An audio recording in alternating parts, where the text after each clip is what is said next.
Bulldogs, and we will see more of you coming up at halftime. And we welcome on into the HSS Game of the Week, supported by Smith, Ball, Baez, and Prather.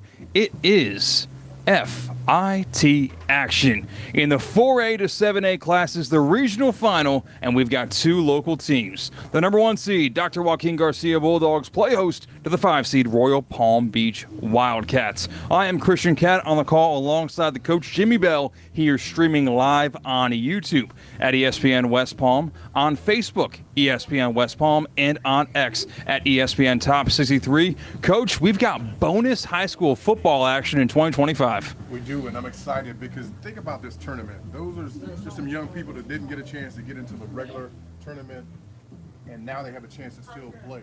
Some of them were injured earlier in the season, now they're back, and this is also a chance for guys who didn't get enough film to have an opportunity to play a little bit more this year to get some things on film. And we'll start with the home team, the Garcia Bulldogs, led by Coach Brandon Walker, an impressive 8-3 season in 2025. A lot of it starts with their quarterback, Caleb Butler. Yeah, it starts there with most teams, but again, when you've got a quarterback that can do it all, I mean, can run, he can throw the balls, protecting the football, 21 touchdowns on the season. It's no wonder that this team is one of the most talked about teams in all of Palm Beach County. And earlier in the season, we saw these Royal Palm Wildcats take on Boca Raton with a big win at home. They have a quarterback, Max Greiner, their junior. He's had a pretty good season in 2025, to say the least. 24 touchdowns, 6 interceptions, and he also does it with his legs, adding almost 200 yards on the ground in 2025 and 2 touchdowns. How big is it to have your quarterback be dual threat? Well, you need that in this day and age. I mean, we've gone away from the stationary quarterback other than Miami Dolphins, of course. But all the other guys can move around, and that's important because defenses are sending different looks at you. You've got to be able to move on the run, and most importantly, throw the ball down the field while you're running. And we've been here at the Smurf Turf at Dr. Garcia High School. Not this year yet, however, and it always kind of just blows you away looking at the unique environment of tonight's game. And I always love the gamesmanship of Garcia wearing the powder blues on their powder blue field. Is there anything to making it difficult for opposing quarterbacks when the defensive backs blend in with the field? Well, I would think so. I mean, you look down the field and you can't really tell, especially if you're on the run. So, again, this is a beautiful stadium, probably the best in all of Palm Beach County, probably in South Florida, if you will.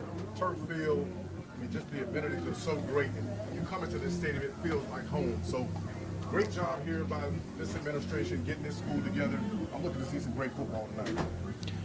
So we will have Royal Palm start the game on offense. They will get the football first, wearing the black bottoms, white tops, black helmets. I mentioned before and alluded to before that the Garcia Bulldogs wearing those all powder blues. If you kind of squint a little bit, it almost looks like UNC on the field in front of us here in Palm Beach County. FIT action, regional final on the line right here, right now, between Royal Palm and Dr. Garcia.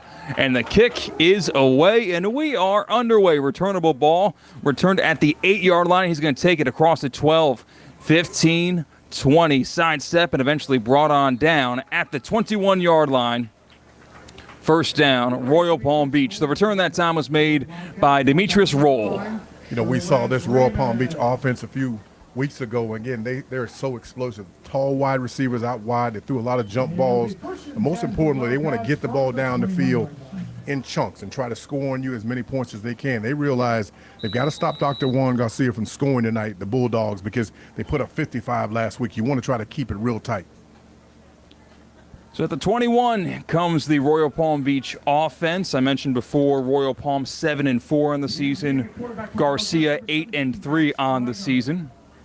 Greiner, the quarterback, in the shotgun's got trips left and a lone receiver right. That's his receiver, Raul Brown, the man alone. Tailback to his right. Greiner takes the shotgun snap, hands it off, but the Garcia Bulldogs swarm to the ball carrier, and running back Tyree Pearson had nowhere to go. Tackle for loss on 1st and 10. It's now 2nd and 11. Well, that's why you defer and you go defense first, because you know the defense is always fired up. Get 4 or 5 guys around the football. Coaches always tell you, hey, listen, I want to see 4 or 5 guys in the frame. That means when the ball carrier is tackled, everybody better be around. If you're not there making the tackle, you better be close by it. security and parent volunteers from all of their assistance this evening. Winner of this game will take on the FIT semifinal matchup between Palm Beach Gardens and Westwood, a pair of teams that we're very familiar with. 2nd and 11 for Royal Palm Beach on their own 20. A play-action pass across the middle. It's going to be caught at the 24 and ripped down not much further from where he caught it. It's a 4-yard gain, setting up 3rd down and 6. Make it 7. That's what you want to do, minimize the amount of yards after these receivers because they're so talented out the wide are the Wildcats of Royal Palm. You want to limit what they do after they catch the football of your Garcia. 3rd down and 7 for Royal Palm. This Garcia defense started off the season red hot, pitching a pair of shutouts against Lake Worth, Suncoast. Bunch of good defensive, really, performances all season long until in the FHSAA Football State Championships, 33 against Sarasota last week. That came in a win where they put up 55 offensively. And there is a timeout called before this 3rd down and 7 play is made. I mentioned the success of the Garcia defense. Well, last time these two teams played, it happened on the Thursday before Halloween, and it was a fun one, an absolute barn burner. 27-26, Garcia got the win in that one. You go back to last year when these two teams did match up in the regular season. It was a 2-point ball game where Royal Palm got the win. So whenever these two teams do match up, anticipate a close game. And when you have these close games, what gets emphasized a little bit more? What aspect of this game gets emphasized? Well, you got to hold on to the football because those possessions, you're only going to get a few. So make sure that you, again, try to end every possession with a kick. And most importantly, you got to make sure you protect the football on both sides. So here is a 3rd and 7. Line to gain is the 31-yard line. Royal Palm coming out in the spread formation. 2 receivers to the right and to the left for quarterback Max Greiner.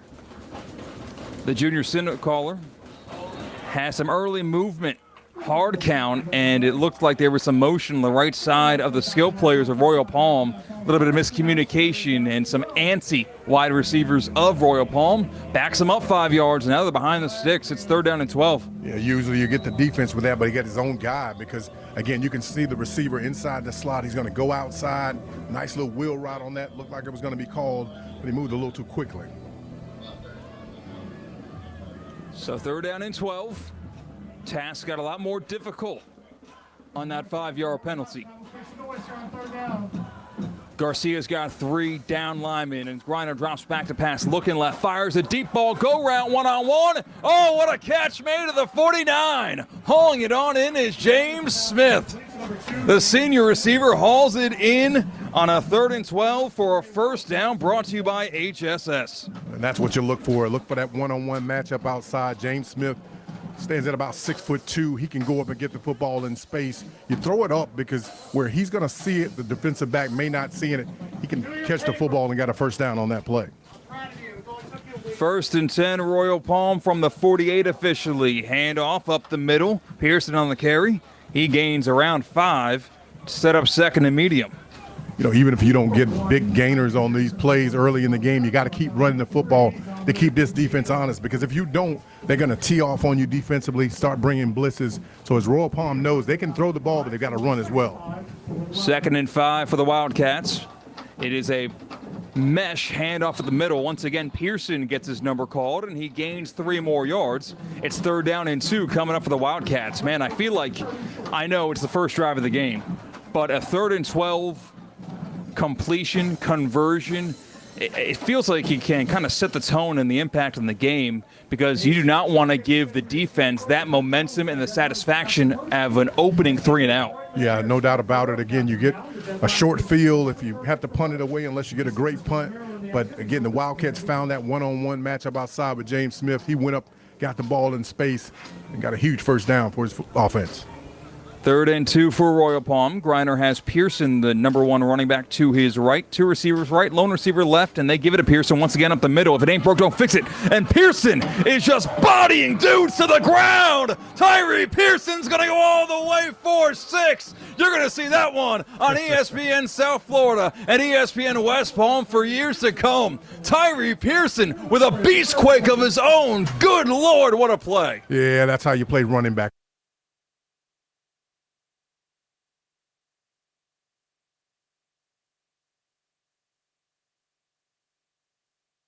intentions and make the defensive backs pay when they don't come up to tackle. Just when you thought Tyree Pearson was done after one bulldozing hit at the running back position to get the first down, he said, how about two more? The kick is up, and it is good on the point after, and Royal Palm Beach takes a opening drive, 7-0 lead on the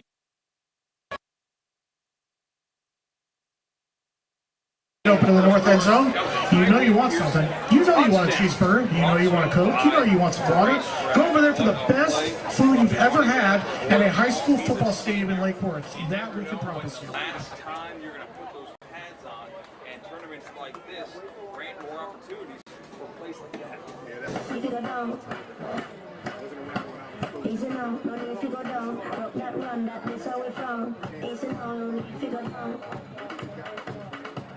Easy now, no need if you go down, rock that run, that's how we from.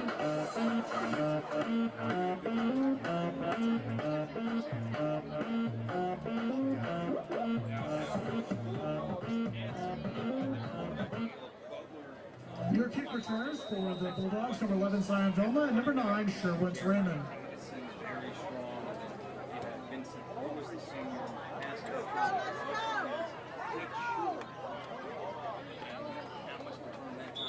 Number 2, Vincent Lewis with the run back for the Bulldogs. He'll be stopped at the 39-yard line. That's 1st and 10 for Garcia. Soldier boy, I got the new band for y'all called Soldier Boy. Gotta play good, play back 3 times from left to right.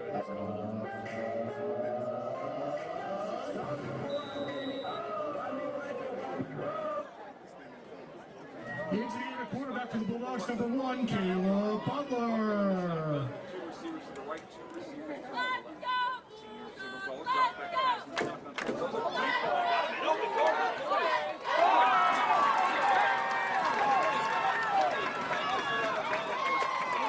Bars pass to police number 10, Jada Morton. Knocked out of bounds by number 4. You're not a Kimbrough. That's more than enough for a Bulldogs. First down. We got guys that can.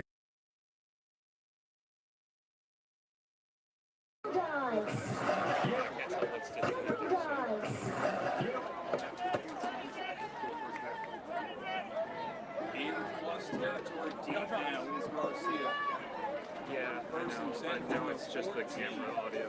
And off goes up the middle to tailback Davison. Davison works his way. For 25, Jeremiah Davison on the run for the Bulldogs.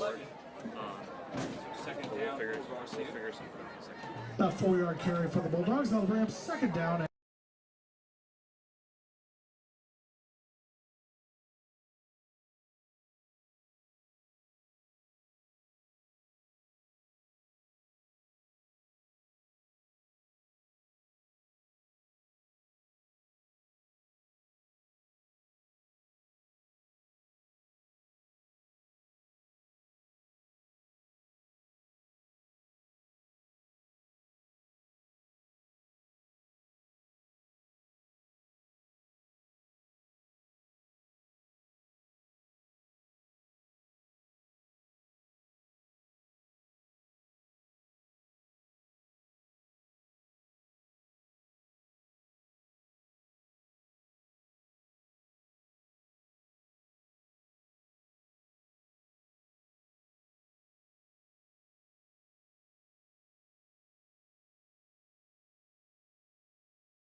Third down and a couple for the Garcia offense. Down 7-0 in the first quarter. 6.5 minutes to play in this first period.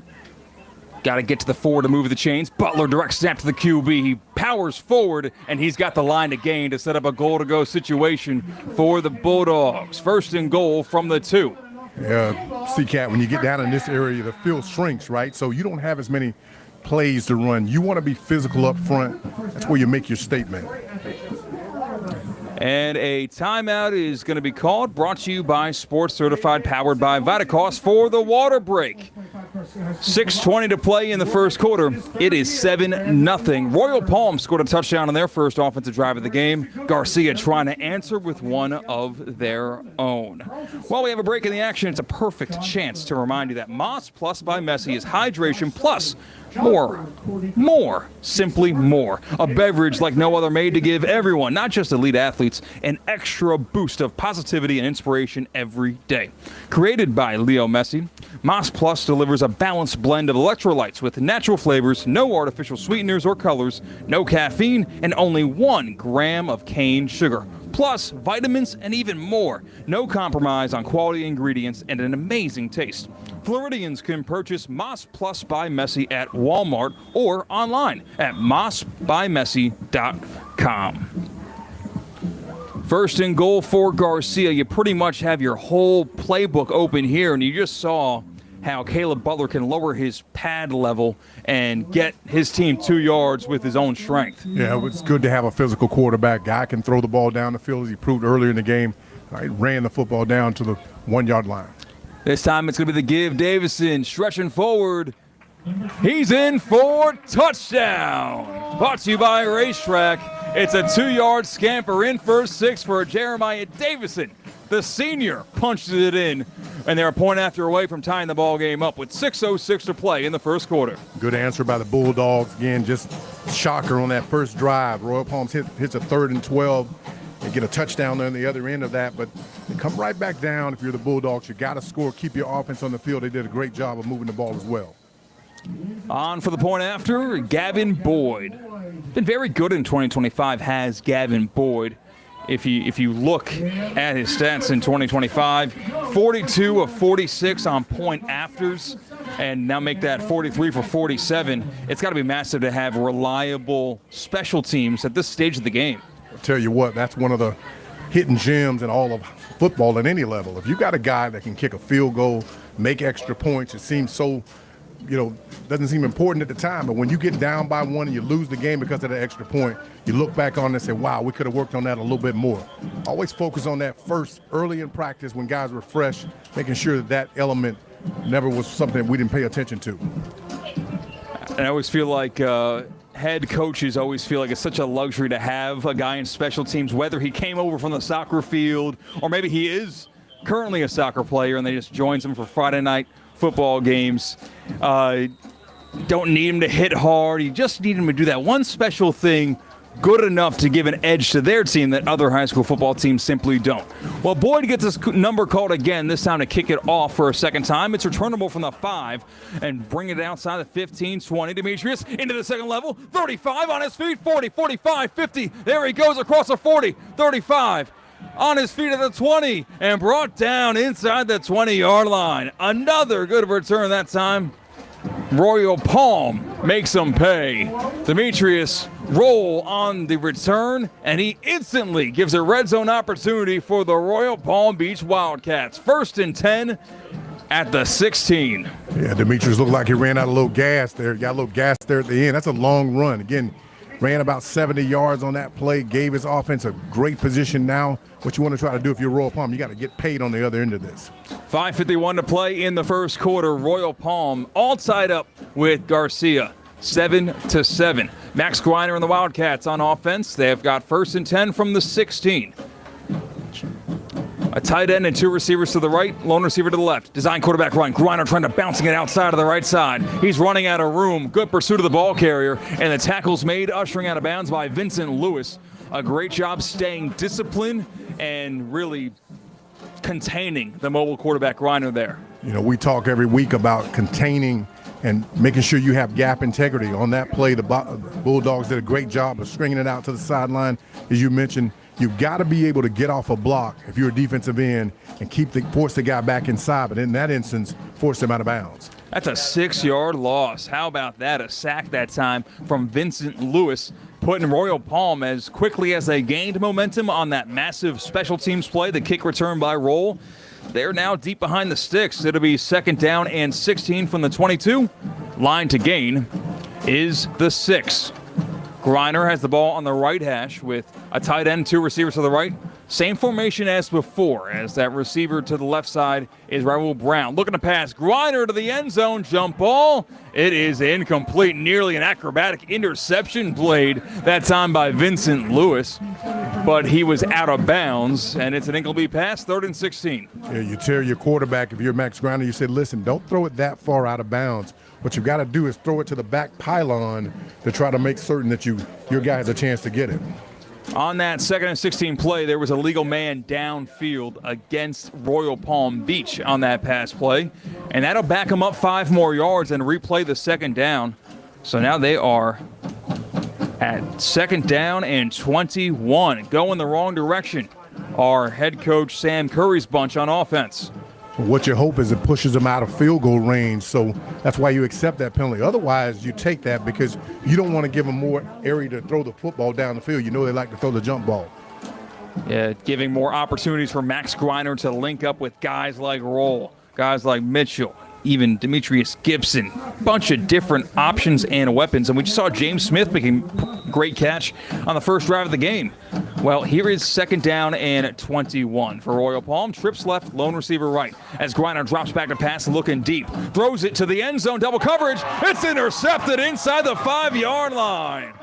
It's a turnover. The pick, Jaden Morton on the turnover. And Garcia gets the football back. He climbed the ladder and land on his back. That's one of those, got the wind knocked out of you as he's kind of rolling around. Yeah, again, great interception, but you're Max Griner. You can't watch the receiver the entire time.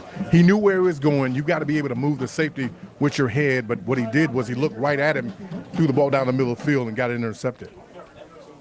Yeah, Jaden Morton, the interceptor on that play, and he is unfortunately the down Bulldog after making an incredible play.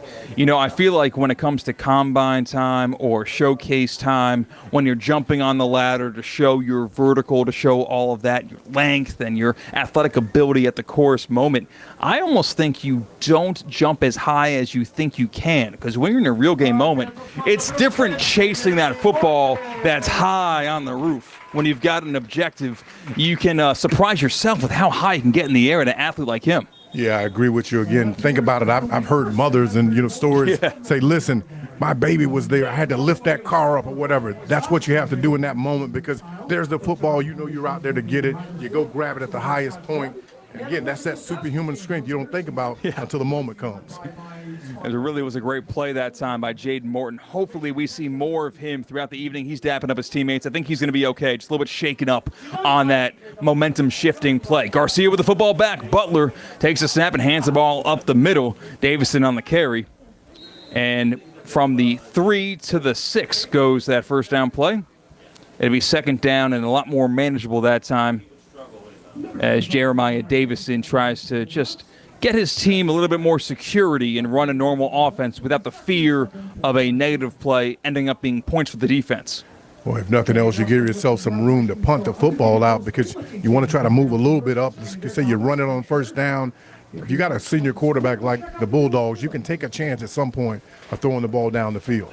4:50 to play in the first quarter. Garcia with the football, all tied up at 7 apiece. Caleb Butler's got trips right, lone receiver to the left side. Davison, the tailback, to his right. They motion over the inside slot receiver from the right side, and they throw a slant incomplete to that right side. Hit off the hands of his intended target as Sinise couldn't haul it in. It's now 3rd down and 7 for Garcia. Well, that's why you take a chance like that. Caleb Butler, great throw right there. Receiver just dropped the football. But again, you do that with a senior quarterback because you know he's going to protect the football. And that's what you have to do sometimes just to move the chains. Ball at the 6-yard line. Line to gain is the 13. 2 receivers left, 2 receivers to the right for senior quarterback Caleb Butler. Just trying to play more football, survive, and advance in the FIT as Butler drops back to pass. Pressure, collapses the pocket, fires it right side at the line of scrimmage, and brought down immediately. A good pursuit of the ball carrier that time by the Wildcats. Making the tackle, Jermonte Kimbrough. It'll be 4th down and 5. Punt team coming out onto the field for Garcia as Gavin Boyd will punt this one away. You know, like you said, Kimbrough made a great play there because a lot of times guys want to blow the receiver up. They see him, they want to attack him. That's fine, but you got to get him on the ground so he doesn't get a first down for his offense. Good job there by Royal Palm of getting off the field. Especially when the pass catcher at that time was running back Jeremiah Davison, and he kind of usually running backs lick their chops when it's a cornerback or a safety who's the one in charge of an open field tackle. Kimbrough made a nice play that time to make him regret that if he was. 3:40 to play in the first quarter, all tied up at 7 apiece for the FIT regional final here between Royal Palm and Garcia. The snap's a good one. The catch made by punter Boyd, and he kicks this one away. It'll bounce at the 35 and take a Royal Palm roll. Great field position for the Wildcats here as it's not returnable, and Royal Palm will get the football inside the plus 35. So Griner and company will get the football back, trying to take a lead and break this 7-7 tide with 3:24 to play in the first quarter. So I've got my guy Max Griner at quarterback. I know he knows how to throw the football down the field. Right here is sudden, almost it's like a sudden change. I'm looking for an opportunity to get the ball, extend the field, see if this defense is napping as we get this football back on offense. At the 33 sets up the offense of the Wildcats. More spread formation set up as the lone man outside to the left is James Smith. On the bottom of your screen, you've got receiver Raul Brown. That doesn't matter because it's a carry up the middle on 1st and 10, and he gains 3 yards. 2nd and 7.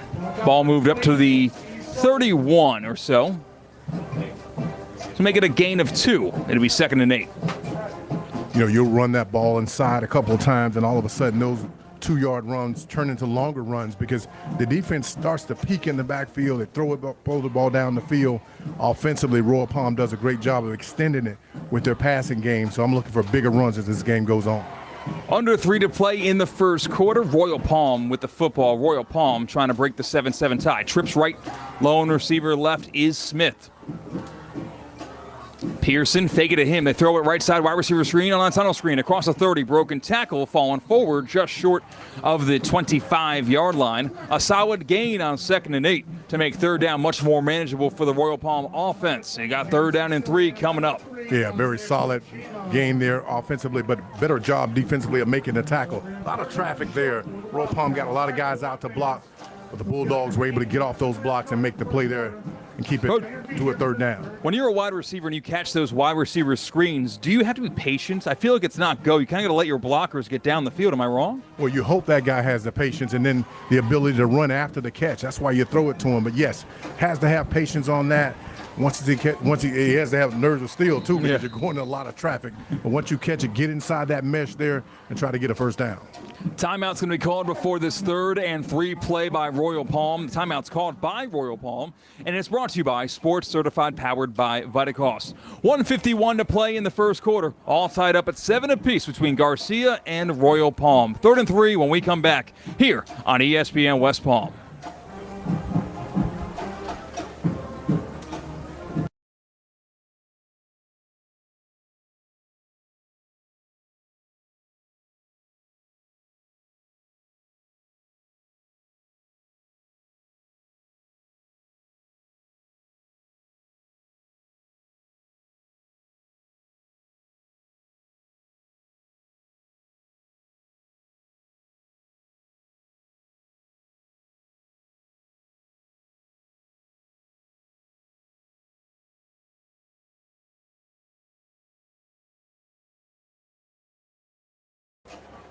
Third and 3, handoff. Tyree Pearson burrows forward and gets the 1st down conversion, brought to you by HSS. 1st and 10 for Royal Palm. They move that football to the 15. 1:36 to play in the first quarter. Pearson, another conversion. He checks out. Now the back in the backfield for Royal Palm Beach is Demetrius Roll. And it's going to be a carry. No, direct snap. Pearson again. Pearson for 6. Misspoken, said Pearson was out of the game. No, he just wasn't the designated running back that play. Royal Palm finds the end zone from 15 yards out. Touchdown brought to you by Racetrack, and the Royal Palm Beach Wildcats take a 13-7 lead before the point after is attempted. Well, just finding a formation to outflank this Bulldog defense. Again, you shift 2-3 guys over. They don't move defensively. And you get them outflanked, and you run right down the middle of the field, make a quick cut to the left, and get a huge touchdown. The holder runs up under the snapper to move a towel out of the way, and he sits back down. Snap, hold, kick is up, and it is good. Royal Palm 14, Garcia 7. With 1:19 to play in the first quarter, Royal Palm scores their second touchdown of the night. And one school I know for sure knows a thing or two about scoring touchdowns. That's the Kaiser Seahawks. Man, that football team is all about success. They're all about winning. And the Kaiser Seahawks are all about championships, both on the field and in the classroom. They've got 26 national championships, including the men's tennis team capturing their first ever NAIA title. And we're in the middle of a dynasty in men's lacrosse. How about 3 consecutive championships for that illustrious program? Congratulations to the Kaiser Seahawks football season. They capped off an undefeated season last week, and next weekend the Seahawks will host another NAIA playoff game. You can get the latest of the championship Kaiser Seahawk athletic programs at kuseahawks.com. This one's kicked low line drive, returnable from the 16-yard line. Garcia with a chance here across the 25-30, but a great tackle's made just past the 30-yard line. I believe making the hit that time was Trenton Bell, the sophomore. Got a one-on-one opportunity and made the play that needed to be made. It's 1st and 10 for the Garcia Bulldogs. Ball at the 33-yard line, 1st and 10 for the home team. Well, so often coaches put guys on the special teams that don't get a lot of playing time. And you got to have a few of those headhunters, defensive guys out there to make plays, because that can flip the field, change the game, put you behind the 8 ball if you're not careful. 1st and 10 for the Bulldogs.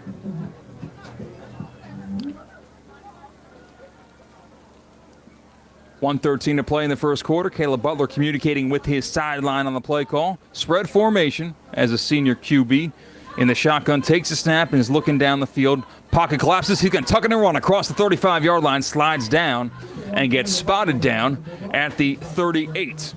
So he gets a gain on the quarterback scramble. It is now 2nd down and 5. Well, they mark it whether he begins to slide on that, but the most important thing is for that Caleb Butler protected himself. So often quarterbacks want to get in there and try to mix it up with these defensive backs and take a big hit and hurt their football team. But he did a great job protecting himself on that play. 2nd and 5 for the Garcia offense.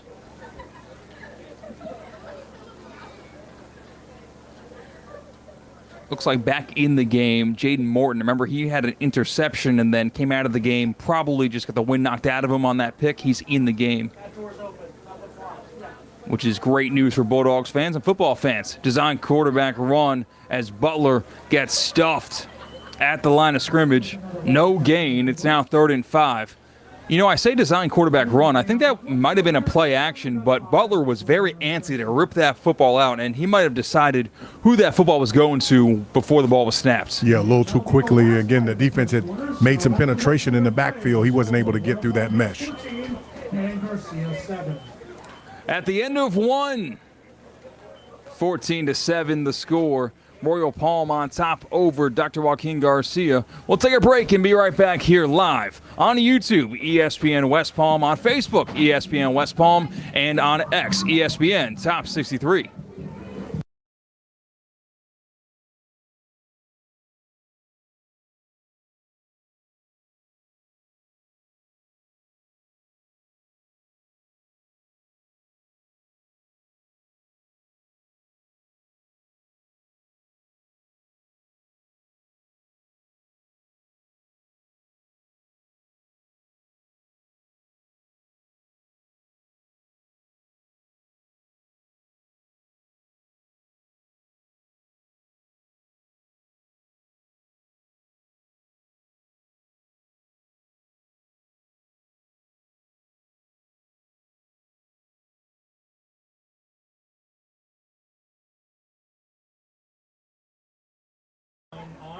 Entering the second quarter we go. Butler takes a shotgun snap, drops back, pressure from both sides, throw a deep ball, got a man! It's going to the 25! He's going to go into the end zone for a touchdown! Zion Vilma for 6. And just like that, the Bulldogs answer before you can even blink. Touchdown Garcia, brought to you by a racetrack. And it might just be one of those nights, Coach. We are in for points, and more points. Yes, sir. Caleb Butler took a big hit on that play. He's down on the sideline, but he stood in there realizing the defender was coming. Took it to the last moment and threw it down the middle of the field. Hit his receiver for a touchdown. We're just concerned about him on the sideline right now. The holder for Garcia is Vincent Lewis, and Boyd once again on to kick this one through to try to tie the ball game up. Snap, hold, kick is up, and it is true. All tied up at 14 apiece. Garcia answers immediately with an absolute bomb thrown across the middle. As you mentioned, Coach, Caleb Butler did take a big lick. He had both pressure from the left end and the right end, stepped up, gave it everything he got, and running under that drop in a bucket was Zion Vilma for the touchdown. Well, the thing about it, he's taking a couple of big shots here because he's had a lot of pressure. They got to do a little better job up front of protecting him, but he stood in there realizing the pressure was coming. Most quarterbacks wouldn't have been able to take that big hit, but he stood in there and threw the ball down the field, and he's up moving around, so we hope he's okay. Yeah, like when you step into that ball, you know the cost of doing that business. You know that you are, when you don't cower away from that hit, you get the added distance to that pass, and they needed every yard they could get on that ball, and it was caught by Vilma, led him in stride. It really was, I think, the best throw we've seen from either quarterback so far tonight. That was a beautiful ball. Boyd kicks this one deep, and it's returnable from the 6-yard line. One broken tackle across the 30 and slipping out of the second, but being brought down at the 35. The return that time was made by Royal Palm Beach's Jacoby Wooten. You know, so often the quarterbacks don't get the credit they deserve. They've got to stand in there. They see the guy coming toward them. They take the big hit. They still deliver the football. And really, everybody's looking at the ball going down the field, but he has to pay the price, like you said, pay that invoice because that defender is coming with bad intentions. At the 34-yard line, Royal Palm Beach will start this drive to see how they answer Garcia's big touchdown drive. Swing pass outside, caught by Pearson to the 30, 35. Tyree Pearson around the 40, and he gets brought out of bounds. Really stretch that football forward. He gets a very generous spot, and they will give him the first down, a 10-yard gain from the running back, making the catch out of the backfield.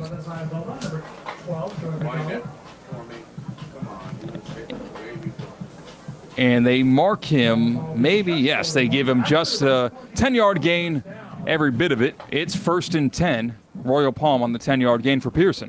Well, again, as hard as Pearson has been, I'm going to give him as many opportunities as I can if I'm Royal Palm Beach because he gets better as the game goes on, and the more he touches the football, the more plays he's going to make. Our first touchdown of the game was a ridiculous highlight by Tyree Pearson. If you're watching on YouTube, go back and watch that again. And I'm saying that even if you saw it the first time, because Tyree Pearson showed something I don't think we've seen this year in Palm Beach County and the Treasure Coast, the ability of a running back to absolutely pummel an opposing defense. Tyree Pearson did just that on the first drive of the game. Yeah, physical run, showed a lot of speed on that, but most importantly, he put his shoulder down to protect himself. And as a defensive back, if you come up and you're not ready to tackle, you're going to get hurt. Griner, after his 6-yard carry, gives it up to Roll up the middle, and Demetrius Roll didn't really have much space there. No gain. 3rd down and 4 coming up for Royal Palm. They've got the football at the 50. 10:45 to play in the first half. All tied up at 14 apiece. You know, unlike their first drive, they've been able to keep these 3rd and manageables. They got 3rd and 12 the first time, got the first down. But these last couple of drives, they've been able to keep it within 4 or 5 yards, and they've gotten the first down every time. Garcia showing heavy pressure. They don't send as much as Griner throws it across the middle. Incomplete, but there is a flag on the field. We'll see if this might be defensive pass interference, as there was some contact there. Bang, bang play on whether or not the contact was early or whether the contact was enough to draw a flag, and it is not that. Instead, it's going to be against Royal Palm, and that will be declined. So it'll be 4th down and 4 coming up for Royal Palm. And you know, Coach Bell, I know they do accept it. Excuse me. I thought I saw from the sideline the baseball safe call, which is key for declining the, well. No, they're coming back. Yeah, they're going back. Yeah. It is an interesting decision there from the Garcia sideline whether or not to accept or decline this penalty. Because sure, you like putting the opposition on 4th down, but 4th and 4 at the 50, that's kind of go for it territory. Whereas you gamble if you make it 3rd and 9. But they will make Royal Palm go for it on 4th and 4 by declining that penalty at the 50. There's going to be a timeout called by Royal Palm head coach Sam Curry before this 4th down is attempted. At the timeout, brought to you by Sports Certified, powered by Vitacost. The perfect opportunity to give a reminder to you about our great partners, one of which is Land Rover Palm Beach.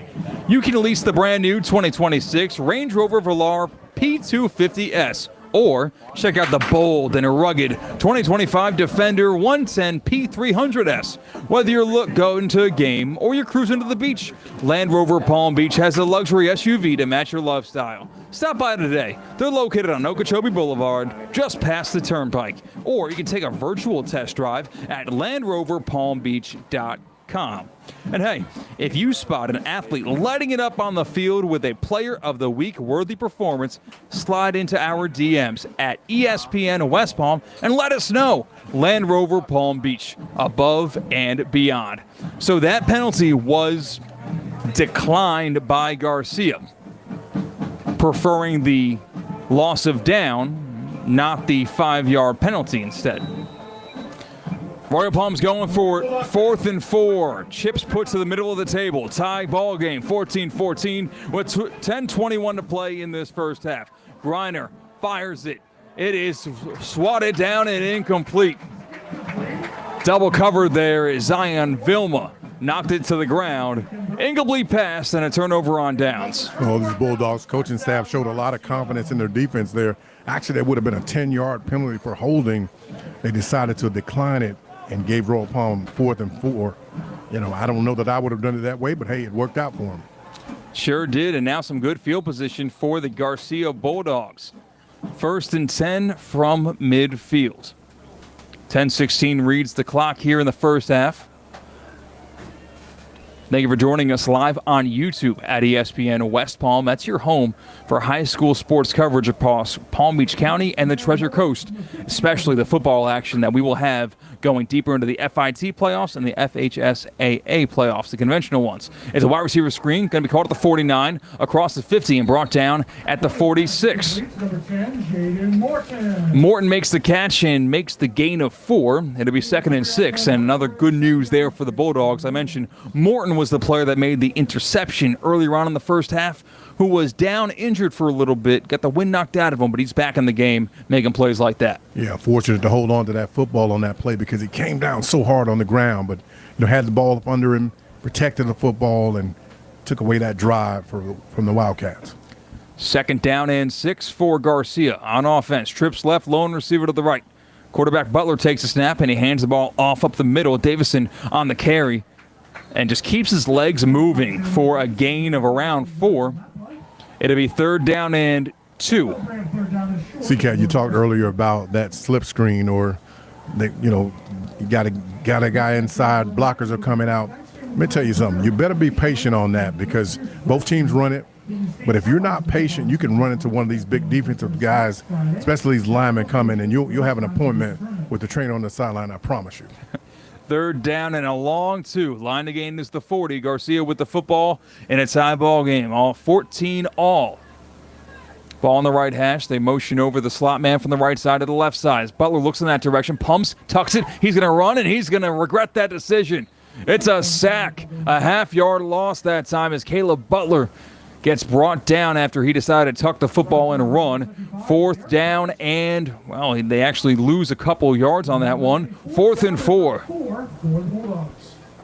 So often at the quarterback position, when you see that pressure coming, you think you don't have time, that clock is in your head. You got to be able to be a little patient, let those guys go up the field, run past you, and then try to take off up the middle of the field. 4th and 4. Teams trading 4th down attempts. We'll see how Garcia fares. Hard count. Butler trying to get the Wildcats to jump offside. You saw the nose tackle want to, but he converted that energy into up and down rather than forward into the neutral zone. No one jumps.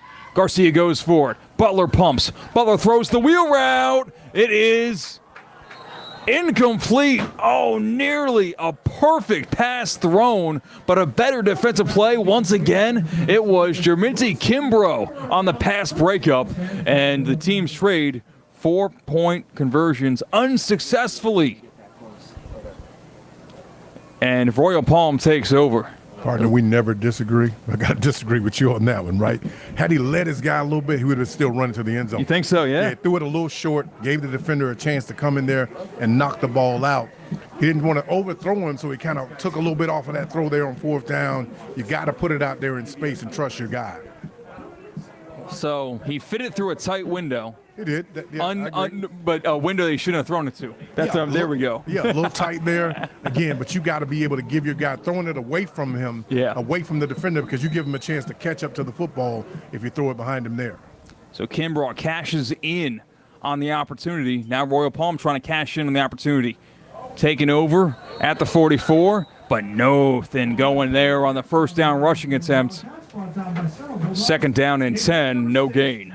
You know, this defense has seen a lot of football this season, 8 wins. Again, when they've won football games, they scored a lot of points, held under 13 points when they didn't win. So they know they got to score some points to the Bulldogs. They play great defense. A lot of guys flying around the football.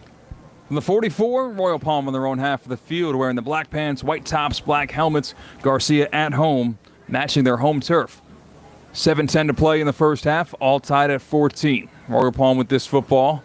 Line of gain is past the 50 to the 46. Griner play action pass. Throws across the middle. It's caught at the sticks. 1st down and more across the 40, 35, and still moving inside the 30-yard line. The HSS 1st down. Conversion by Demetrius Gibson on the catch in the 2nd level. At the 24, it's 1st and 10, Royal Palm. That's what makes this offense so dangerous. So many guys can catch a football in space, and they know how to run after the catch. Griner just gets it out in space very quickly. He's not going to hold on to it. Get it to his guys and let them run after the catch. 1st and 10 for the 24. Line of gain is, the 29, correction. 1st and 10 from the 29. Griner in the shotgun, trips right, lone receiver left. Play action pass. They throw it to the right side. Caught at the 30. On the move. HSS 1st down, a little bit more. Move the chains inside the 20. Gibson, back-to-back catches, back-to-back conversions. And that's good enough for a 1st down. And there will be a sports certified powered by Vitacost timeout called for hydration by the officials. 1st and 10 inside the 20. Red zone possession here for Royal Palm when we come back here on ESPN West Palm.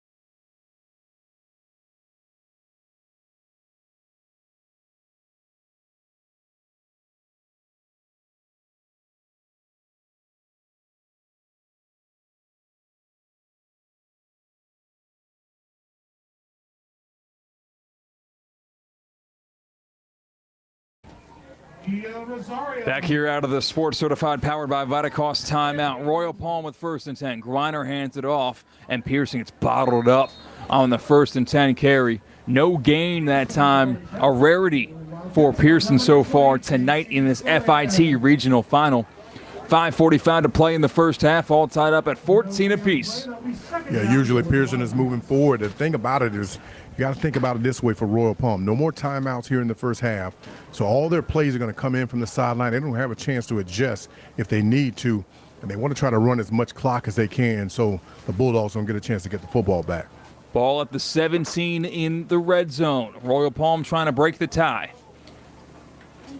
2 receivers left, 2 receivers right. Ball's on that right hash mark. Slot man brought in motion, and Griner's looking to pass in that direction. Now he reverses, looks right, tucks the football. He's off for the races. Gets brought down at the 16. No, he keeps on moving forward. Griner, never say die, but he loses the football. It hurts him. Garcia going the other way. Flag on the return across the 50, 40, 35. Stumbling inside the 30. It is a big return, a big fumble, but the return might be coming back with the flag brought out, and it's laying on that 30-yard line. Griner's relentlessness might have bit him in the rear end that time, because as Griner was fighting for an extra 2-3 yards, he loses the football in the process. Yeah, he does, and that's what you teach your defense. First guy in, you wrap up. Second guy's going to come in and try to script that football. And Max Griner on that, trying to help his team, but again, put the ball on the ground, and they won't get a chance to kick on the other end of this. So a foul going to be called, a personal foul, not a personal foul, a holding called against Garcia on the return, and they'll back him up to the 20. Again, the hold took place on the 30. 10-yard penalty from that spot. 1st and 10 for the Garcia Bulldogs at their own 20-yard line. 4:49 to play in the first half. Bulldogs football. We have seen a couple of momentum-shifting plays back and forth offensively and defensively. Garcia really with the 2 big defensive plays, 1 interception inside their own 5-yard line, and conversely, Garcia defensively with a strip fumble when their backs were against the wall in a red zone opportunity. Well, that's what you want. You want to be able to come into any contest and lead that turnover battle, because usually the teams that win that have about an 80-90% chance of winning the game. You want those extra possessions. Garcia's getting them. 1st and 10. Handoff. Davison up the middle. Offensive line does their job. Gets him a pretty effortless 4 yards on that first down carry. It's 2nd and 6. Clock reads 4:35 remaining in this first half. I'll keep you updated on that for our video audience, of course. Again, if you're the Bulldogs, you want to kind of do what Royal Palm had in mind. Score on the other end. Hold on to the football. Don't allow them the chance to get it back. They don't have any timeouts, so just kind of milk the clock. Again, try to get a kick on the end of this. 2nd and 6 for Garcia. They carry a same play up the middle. Davison bowling ball forward. He gets the line again for an HSS first down to the 31. 1st and 10 Garcia, as they're now going to initiate that 4-minute offense if all things go right for Brandon Walker's bunch. Royal Palm doesn't see the football again this side of the halftime break. You know, at the time of when he retired, Brian Dobbs is the longest tenured coach in Palm Beach County. This staff is an extension of him, so they know how to run the football. Very smart coach. These guys are very intelligent. 8-3 last year, 8-3 this year. Playing some good football after your initial year going 1-9. So things are improving here for the Bulldogs. Butler on the carry up the middle. The quarterback design power. He gains 9. Whistles blow. Ball was out at the very end of that one. Royal Palm's kind of jumping in regret. They think that football was out. TJ McCall was off the races, but it is called down at the 40. Royal Palm's really contesting that they got that football out early. I did not quite see it. If you're watching on YouTube, you can use your slow-mo function, maybe go back in time a little bit and see for yourself. Now the officials are actually talking about whether or not this football was out. And I'm not sure how the verbiage is in Florida high school football. In college and in the pros, you hear about a clear and obvious recovery. At the very least, Royal Palm did get a clear and obvious recovery, and they will reverse the initial call on the field. It's a turnover. It's a fumble. Wildcat football. Well, you don't see that too often. Once the officials make an initial call, it usually stands. But again, getting together, conferring on that, realizing the ball had come out. I didn't see the beanbag. That's what I was looking for in change of possession. Didn't happen on that play, but hey, for Royal Palm, they got it right. We're going to watch it back on our monitor back here in the booth at Garcia High School. The rule is a fumble recovered by Royal Palm. And I was mentioning there's no doubt of whether or not who picked up the football. And it came out very late. Bang, bang play. But a couple of angles get combined by the officials. And they rule it is a fumble. Wildcat football, 2 receivers right. Handoff is snuffed out. Pearson gets bottled up as soon as he gets the football and is stopped at the 45. 2nd down and 14. That's what you have to do if you're the Bulldogs. You've got to stop Pearson before he gets started because he's a very physical running back. As we saw on that first touchdown, you want to try to blitz him in the early downs to keep him from running the ball and turning this into a game where he just controls it. Lost the 3 on the play, so 2nd and 13 for Royal Palm Beach. So a short loss that time for Royal Palm. They've got the football at the plus 45. It's very interesting if you look at the replay on that. Butler was being brought to the ground. His legs were being held up, his knees namely, held up, left him vulnerable for the ball to be punched down, and it did just that, keeping the play alive for a turnover. That's how we got where we are now. Now Royal Palm trying to cash in. Griner looking to pass. Heavy pressure, rolling to his right to break contain. Throws a deep ball, double coverage, and it throws incomplete. Fell into an open spot deep down that far sideline. Griner kind of showing a bit of a cannon there on an incomplete pass, but it's an incomplete pass nonetheless. 2:23 to play in the first half, all tied up at 14 apiece. 3rd and long coming up for the Wildcat offense. You know, so often defensive backs are beat because they're looking back at the quarterback. That's what you do. You force the receiver to the sideline, use your inside hand to touch him on his leg to make sure he's still there, and you keep running him toward the sideline. Doesn't give him a chance, an area to throw the football. 3rd down and long for Royal Palm. Maybe they're trying to get 10 here and possibly be in 4-down territory, but it depends on what they gain here. We've seen a couple of risky moves made by head coach Sam Curry. We'll see if he's put in decision mode on the result of this 3rd and 13. Line to gain is the 31. Griner, pressure on his left, throws it one-on-one, caught for an HSS 1st down. Move the chains, James Smith. His 2nd of 2 big 3rd and 10-plus conversions. When in doubt, throw the ball back shoulder to James Smith. Again, he knows how to track the football, and that's what you have to do at the receiver position. Yeah, you can catch it coming right at you, but when a defensive back is fighting with you going down the field, can you then find the football, catch it, and stay in bounds? 1st and 10, Royal Palm. At the 19, it's a red zone possession. Griner tucks it, and he gets wrapped up and brought down to the backfield for a 2-yard sack. It looked like a design quarterback run because Griner pumped emphatically to the right and immediately looked left, ran into the pressure, and the pressure got to him.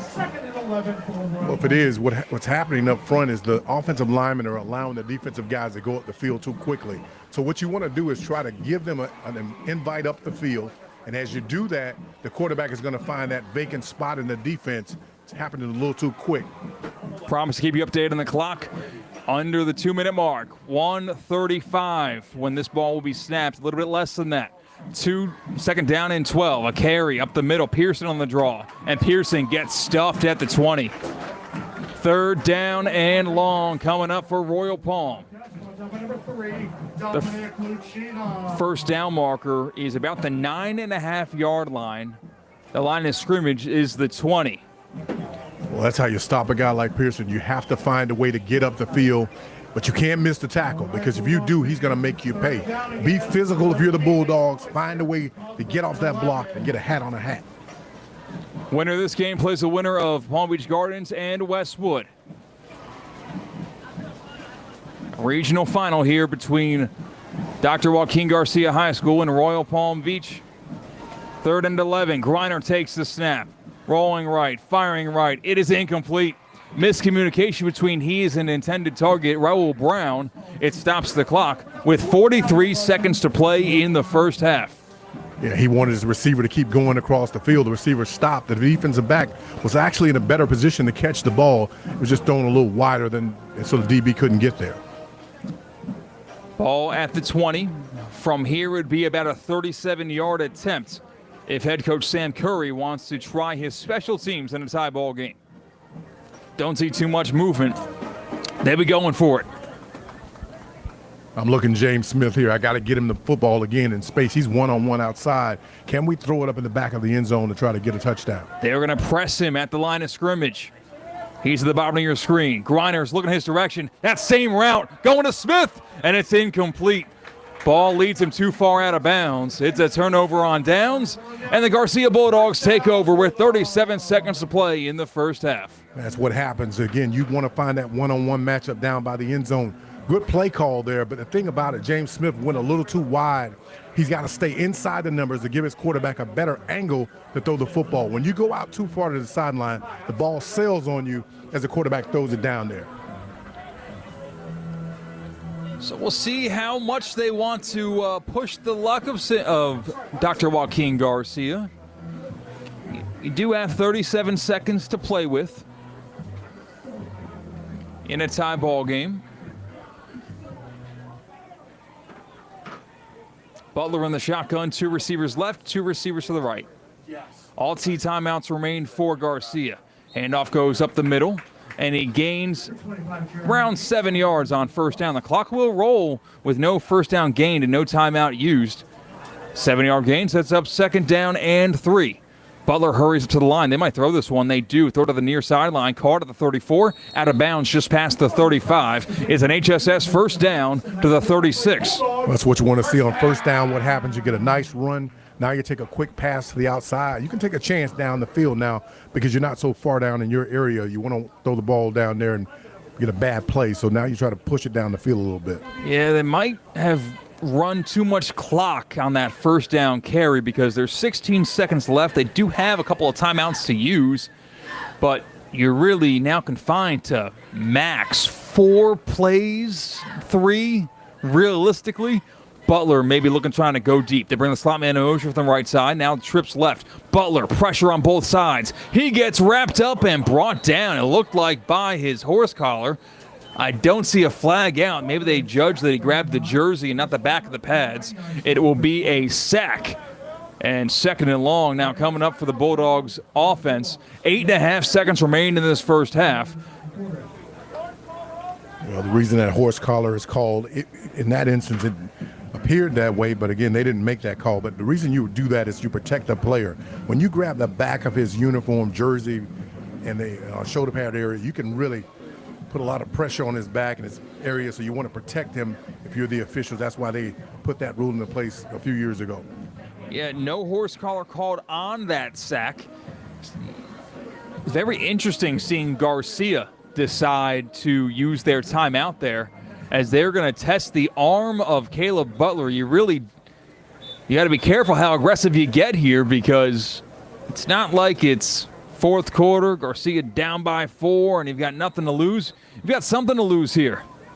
I think Royal Palm Beach wants to go on the attack. They've got 2 guys with hands in the dirt, 2 guys coming off the edge. Butler, quick pass, is caught at the 29-yard line on the screen, and he's eventually brought down at the original line of scrimmage. Whistles blow with 1.8 seconds to play in the first half, and the Bulldogs use their timeout to stop the clock with 3rd down and 10 coming up.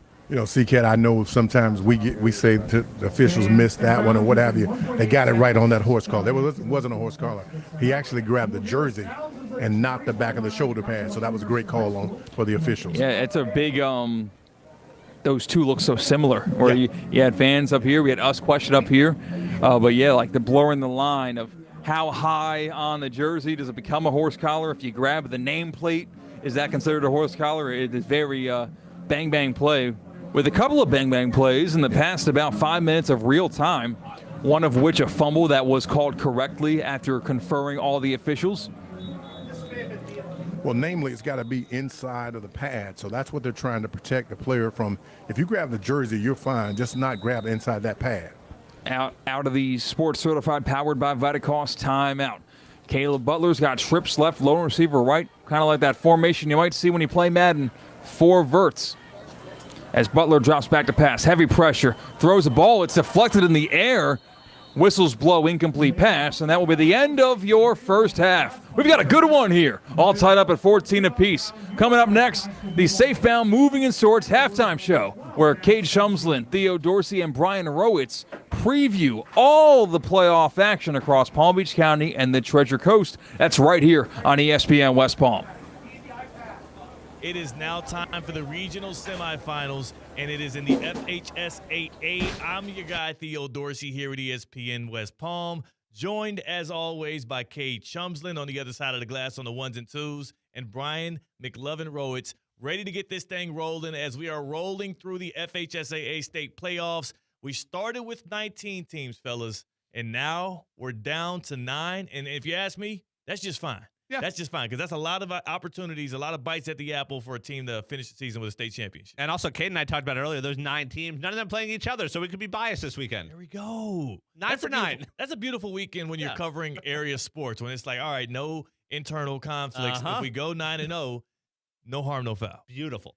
So this past week, we were not only introduced to the FIT, we also opened up the FHSAA state playoffs, which is the thing that we're all accustomed to. Before we get into all of that, what is y'all's first impression of the FIT, the football invitational tournament, as I believe they're calling it? I thought it was fantastic because teams still want to play. You talk about all the seniors on these teams who are playing in their last games. Maybe they didn't finish the regular season like they wanted to, and now they have another bite at the apple. Let's talk about what's going to happen tomorrow night. Royal Palm Beach, Dr. Joaquin Garcia. Yeah. Royal Palm, who was at once in our top 10 at the beginning of this year, didn't necessarily finish the season strong. A tough loss against Dr. Joaquin Garcia. Now third time's a charm because they beat Dr. Joaquin Garcia last year. They lose to him by 1 point this year, and now we've got another battle, this time at Joaquin Garcia, but it's also for a playoff spot into the next round of the FIT. So that's going to be a bloodbath, even though it's technically in the FIT. Also, another opportunity for these kids to get tape, to get film. Like if a coach is in town, like, oh, let me hit up a Thursday game. Like the stakes are still the same. It's still win or go home. So it's an awesome opportunity for these kids. All we got to do is get one of Lane Kiffin's son to play on the team, and we'll have the Gators. That's right. In the house watching the game. Okay, how about this? The Florida Gators weren't represented, but there were a lot of players that will probably be playing on Saturdays at Vero Beach as the 1 seed and the top-ranked team in the area took on Lake Nona, facing a 5 seed there. Lake Nona this week. Oh, excuse me. Yeah, they took on East Ridge, and they beat them 57-10. Lake Nona is this week now that they advanced into the region semis. But what did we see out of this win from the Vero Beach Fighting Indians? And, Brian, you told me there's some new blood, a familiar face back with the Fighting Indians. How about Champ Mons, first time since week 1 playing? 3 touchdown passes and a touchdown run. I think he's doing okay. Yeah. And Vero has been dominant all year, and now you add that piece back, and you still have Ephraim White, but you say, hey, you can go play receiver. You like doing that, right? Like, it's a dangerous Vero Beach team. And we saw Champ Mons a little bit, obviously the week 1, but I saw him getting warmed up with Ephraim White multiple times throughout this year, and he looked just fine. So Vero Beach has definitely been cautious with him, but they've also been allowed to do that. Not a lot of huge big games down the stretch for Vero Beach. A lot of their earlier matchups were the ones that they needed to win in order to make statements in the FHSAA Class 7A. So now he's back, fully healthy. You have an easy win against East Ridge, and now you're going up like a Lake Nona team who just had, what was it, Brian? You told me their first playoff win in a couple decades? In school history. There you go, exactly. Yeah. So now you got a team that's going to be fiery coming off another playoff win. Let's go get that win. You don't have to deal with, you hopefully don't have to deal with Dr. Phillips. Hopefully Fort Pierce Central takes care of them. Then we'll have a Palm Beach County Treasure Coast battle going to the state semis. Yeah. Huge day coming up for Vero Beach on Friday night. Right. We don't want to look ahead too far, but yes, if Vero Beach and Fort Pierce Central win, we get a rematch of the Kaiser Football 7-on-7 championship that we had this past summer that saw the Cobras come out on top. And by the way, the game of the week that they had in tackle football this year, that was pretty hotly contested as well, at least for the first 3 quarters. The funniest thing is I remember after 7-on-7, talking to Coach Watkins at Fort Pierce Central, he said, yeah, it's a good win. We beat Vero, but now we need to prove that we can do it with pads on. And they were competitive in that game with pads on. And I know we might be jumping the gun a little bit, but if they get another shot at it, round 3 between those two, it's a heck of a Black Friday. Speaking of the Cobras, the next game we get to, the Cobras almost didn't make the cut. The Cobras hosting Palm Beach Central, a team that is residually in the state playoffs. They are used to this. Fort Pierce Central, well, they hadn't had a playoff win since 2015. 13 until last Friday night. The Hail Mary to win it for the Broncos. Not only is it incomplete, it is intercepted by Fort Pierce Central after Palm Beach Central recovered an onside kick late. They were down by 1. They needed a chance to score, but the Central defense, they defended well when it mattered most. Fort Pierce Central now is going to enter a game at home because of Jupiter's loss to Dr. Phillips. Fort Pierce Central and Coach Mike Watkins gets to host another game at Longwood Stadium, this time against that Dr. Phillips team, which in its history has been a state power, has won state championships in the past, but they're a 7 seed. They just had a dogfight with Jupiter.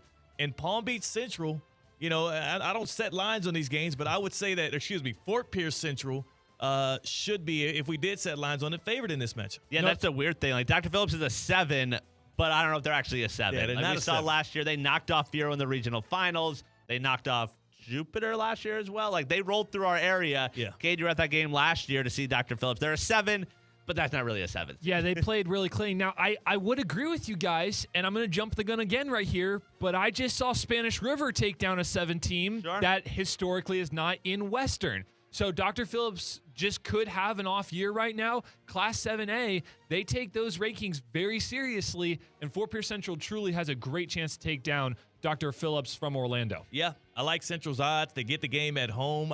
Right after the horn sounded, as the players were rushing the field and as the coaches were getting together for the line to dap everybody up, they asked about that Jupiter score, and I witnessed them all have elation to know that they'll be able to do it in front of the home crowd again. This is their first. We don't want to overscore this. Their first playoff win in over a decade. And this is actually even more beautiful for them. Do you guys remember who they lost to last year in the playoffs? No. Number 1 seeded Palm Beach Central. That was the 1-8 ranking. Oh, wow. Palm Beach Central beat them 38-0 on the road. They get a chance to go back for some revenge, and boy, was it sweet. And I feel like, to your point, Theo, about them winning the first time in a decade, to get over that hump and say, oh, we won one. Like, we know how to do it. That's going to be important. It's not like, oh, no, here we go again. And they did have to hold on against the Broncos last week. But to get that first one, now it's like, all right, let's just take care of business. And what a time to be a Cobra. You have Gabe Akis out of Illinois, projected as a first-round pick in this upcoming NFL draft, the edge rusher who is ferocious, and you got your first playoff win in more than a decade, and you got a shot to make the regional finals and get a look at likely what is going to be a Vero Beach Fighting Indians team that you have a very intense rivalry with. I can't wait for one. 7A shaping up. Yeah, I'm hoping that's what we end up with. Moving forward, still in 7A, Region 4, Spanish River last Friday night beat Western 23-21. So Spanish River, the 2 seed, going to host Goldman at the crib in Boca Raton. And that win that they had, the first playoff win, not in a decade, not in 2 decades, in school history. And boy, was it a good one. Yeah. Let me break this down for you. So basically, Spanish River, Western, they're in a dogfight all game. They're down by 7 with 2 minutes to go. Spanish River, beautiful touchdown, but they get the extra point blocked on them. So it's 21-20 with about a minute to go. But they had some timeouts they were able to use. They use all of their timeouts. Western's actually forced to punt on a 3-and-out. The snapper messes up the snap. Punter bobbles the ball, and the punt goes only about 20 yards to the midfield line with about 20 seconds left in the game. Spanish River, beautiful pass up the middle, and they kick the game-winning field goal as time expires. 23-21 victory. Not only their first playoff win in school history, but one of the greatest games we've seen in Palm Beach County this year. Yeah, I like that Spanish River offense, man. They really dial it up. They have a really fun passing game. It's a very close to like a college offense. And who's our guy? Nick LaSala, yeah. Nick LaSala. First year, not bad. First year head coach. Yes. He said, gone are the days of the River Boys. Now they got to abandon the name. Oh, yeah. Because it worked. You won a playoff game. Yeah. And now you get to host a regional semi. That's crazy. And you're one away from being able to take on either Columbus or Palmetto. Again, 2 teams historically who have done some things in the state of Florida when it comes to the state playoffs. And we were looking this week, Goldman is a team that's a 3 seed, but they've lost to some teams. They played competitive. Like, the winnable game for Spanish River on Friday night. Winnable game. It's at the crib. They're the 2 seed. Like, this is the kind of stuff that you hope for, because 4 or 5 years ago, if I would have told you Spanish River was in a place like this, you would have never assumed, especially given the coaching turnover as well. Right. But that's kind of why these schools have been seeking out investing in new coaching staffs that can come and reinvigorate a program, because that's exactly what we see with the Sharks. Yeah, if you would have said this a few years ago, we would have just assumed you forgot to say the word flag. Yeah, like, yeah. We get it, flag football, Spanish River hosting a regional final, things like that. That makes sense. Right. This is not flag football. It's the boys playing out there, and they're getting it done. They are absolutely getting it done. Looking forward to seeing what they can do again, hosting number 3 seed Goldman, a 6:30 kickoff on Friday night. That one for a spot in the regional final. And if Columbus can beat Palmetto, it'll be at the crib. That's right. Moving forward to 6A, West Boca. They live at the crib. The 2 seed, they hosted Largo, and they weren't very kind hosts. 35-7 to win for the defending 6A state champions. Next up for them is going to be 6 seed East Lake, no disrespect. East Lake, West Boca, and it's going to be in Boca Raton. Guys, this team right here, the defense, it travels, like not just like home and road, but week to week. It travels. Yes. It's always good. And that's the thing. What are we going to get out the off? It's a 35-7 final. It was a little too close for comfort. This was a 7-7 game at halftime. Yeah. And this is the game that West Boca did not play their best football. Coach Potts was not happy with the team's performance post-game.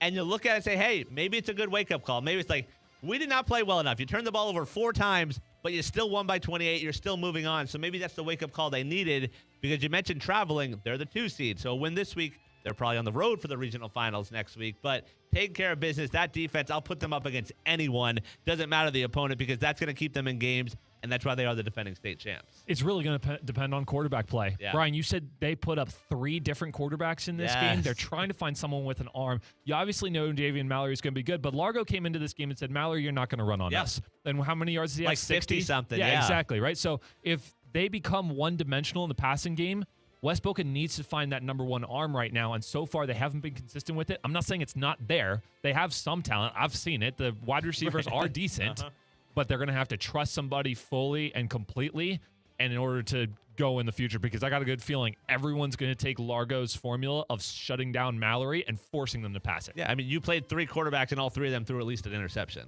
That's kind of, not a good recipe for success. It's not complimentary football. And what I will say is, on the other side of that bracket, I know they're not allowed to look ahead, but we will. West Boca, if they take care of business against East Lake, they get the winner of Palmetto and Mitchell. Palmetto, the 1 seed, is expected to come out of that with a win. They're 10-1 on the season. They would be at home. They are 9-0 at home this year. First off, how the hell you get that many home games? Yeah, that's a lot of home games. What do they think they are? Vero Beach?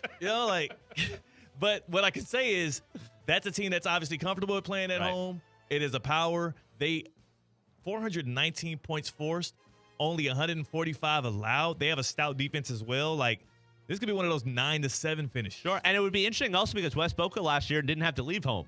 They were the 1 seed. They were one of the top teams in the state, so it was home the entire postseason run. So this would be their first road playoff game in a long time. And we'll see if they're up for the task. But first up, they got to get the job done against East Lake. Again, that game kicking off Friday night, a 7 o'clock kick? Yep, 7 o'clock, yep. 7 o'clock kick at West Boca Raton. Moving forward, out of the 6A. West Boca is alone in the 6A bracket. Now we move on to the 5A bracket, 5A Region 4, and we have the Atlantic Eagles. The Eagles who beat North Miami 55-0. All they needed was a field goal to win this thing, but they added a whole 55 points. They probably should have saved some because they'll need it against MacArthur, who they're hosting this coming Friday night. But Atlantic, man, this is going to be the game of the week. Jamel Murray's squad looking to get back to the regional final for the 2nd straight year. And if they do, we know who will be right there waiting on them. And this time it'd be a road trip against St. Thomas Aquinas. And that's the thing. Atlantic's sort of flown under the radar this year. We've talked about them on Fridays, where they're just good. They just win games under the radar. 55-0 in round 1, that's exactly what you wanted for Coach Murray. Like, no stress last week. I mean, coming off of a really bad game against West Boca to finish the regular season that hurt their undefeated season record, this was the absolute win that Atlantic needed. They have a great home field advantage for this MacArthur game. MacArthur, who beat Martin County on the road, who we have talked about their defense all year long, and MacArthur put 37 on Martin County. So this is going to be an offensive shootout, which Atlantic is comfortable with. You talk about Miami Norland, who just destroyed Jensen Beach last week. Atlantic put up 34 on Miami Norland or something like that. Like, this team knows how to score. They have a great sophomore quarterback in Pedro Martinez. The defense is going to have to come alive. The defense is really going to have to step up and late in games make some good plays because the offense will be able to keep up. Yeah, I will say the Atlantic offense, Pedro Martinez, Lou Groza Award High School Football Player of the Year nominee. He had not one, not two. I'll save you some time. 7 touchdown passes in that win. Is that good? I think that's enough to get the job done. So that is one thing that you question, right? How does the young cat, the young bull, perform in the playoffs? You get a shutout, and your quarterback also looks pristine. We'll see if that carries over this Friday night. I'm looking forward to seeing the action, man. Yeah, like you said, Player of the Year nominee, and I feel like he doesn't get enough credit. Like replacing Lincoln Graff, a 4-year starter at Atlantic, and just rolling in there, no problem, getting them a 2 seed. Obviously, you talked about the Big Bad Wolf looming next week with St. Thomas, a team Atlantic hung around with last year in Delray Beach. But take care of business this week. Move on. We'll have the call Friday night. We will have the call Friday night again. That is the HSS Florida High School Game Day Game of the Week. We will have C-Cat and Jamel Stewart. I think is he familiar with the Atlantic Eagles? He might be a little biased in this one. Just going to throw that out there, but that's fine. That's fine because it's not another area team. MacArthur's out of area, so be as biased as you want. Again, Jamel Stewart, former head coach of those Atlantic Eagles. Moving forward, because we have nobody left in 4A or 3A, we got to take it down to 2A. And Glade Central, the kings of the muck right now, two-time defending champs of the Muck Bowl.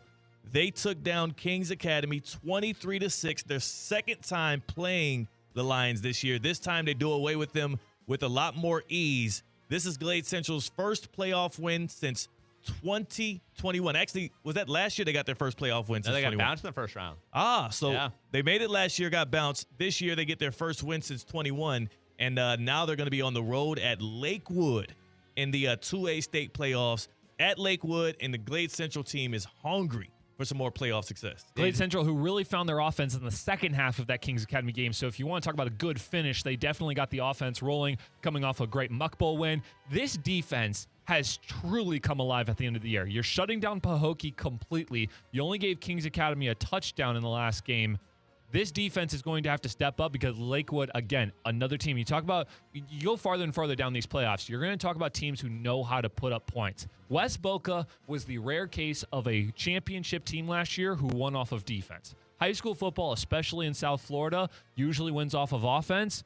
Glade Central, going to be one of those teams where defense carries them, and sure enough, the last 2 weeks they've been able to prove how to do it. We'll see how the offense complements them next week. Yeah, it's old school football. If the defense won't allow points, and then the offense, you're going to hand the ball over to Stinford. You're going to get 4 yards of carry, and you're going to do enough to win, and that's all it takes. And Coach Omar knows that. Like, you just score more than the other team, you move on, and that's all it takes if you're the Raiders. And the 1 seed in their bracket, Cardinal Mooney.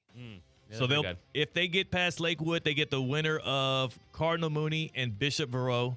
And historically speaking, Cardinal Mooney wins these kinds of matchups. So we would expect that to be a road game at Cardinal Mooney. Yeah, probably. Well, what are you thinking? You thinking Bishop Verot's got some? Stop just the negative energy. Just how's it negative? Let's talk about that next week. I have no ties to Bishop Verot. Just talk about that next week. I got no ties to Bishop Verot. So what if they're speed bumping in Cardinal Mooney's route to the regional final? All we care about is what Glade Central can do against Lakewood. That's right. In the semifinals. They'll have to do it on the road, and then they'll likely face Cardinal Mooney. Can we move forward now? He doesn't like hearing that name. Is that the boogeyman to you? I bet you the Glade Central Raiders ain't worried about Cardinal Mooney like that. 1A. Out of 2A. Glade Central, the only team in our area left in 2A. Let's go to 1A, and that will be Cardinal Newman, who they got a chance to play this team. I'm not even sure if before they had any tape on them or not, or if they were familiar, but it's Benjamin. Benjamin. Do you think it was weird for all of the Crusaders to beat their former school?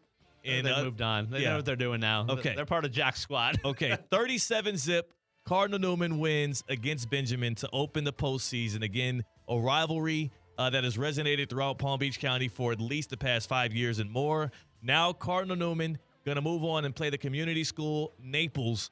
They're going to be at home this Friday night, and the home cooking usually serves up well when the Cardinal Newman Crusaders are playing. Community school at Naples, the team they played in this exact same position last year. It was either first round or second round that Cardinal Newman played the Community School of Naples, and they were putting in their second round team at the fourth quarter. Yeah. I believe a 55-3 type of game. So truly shouldn't be a problem. They're probably looking at that regional final. St. Petersburg Catholic, I want to say, is that team at that number 1 slot. So they're going to have to go on the road, something they didn't have to do last year at a number 1 seed. But, another game where you just want to see the full offense working. You want to get Phoenix Danya. You want to get Jaron Hewley. You want to get Adam Balagoon Ali, number 3 on our top 63 list, in both the offense and the defense.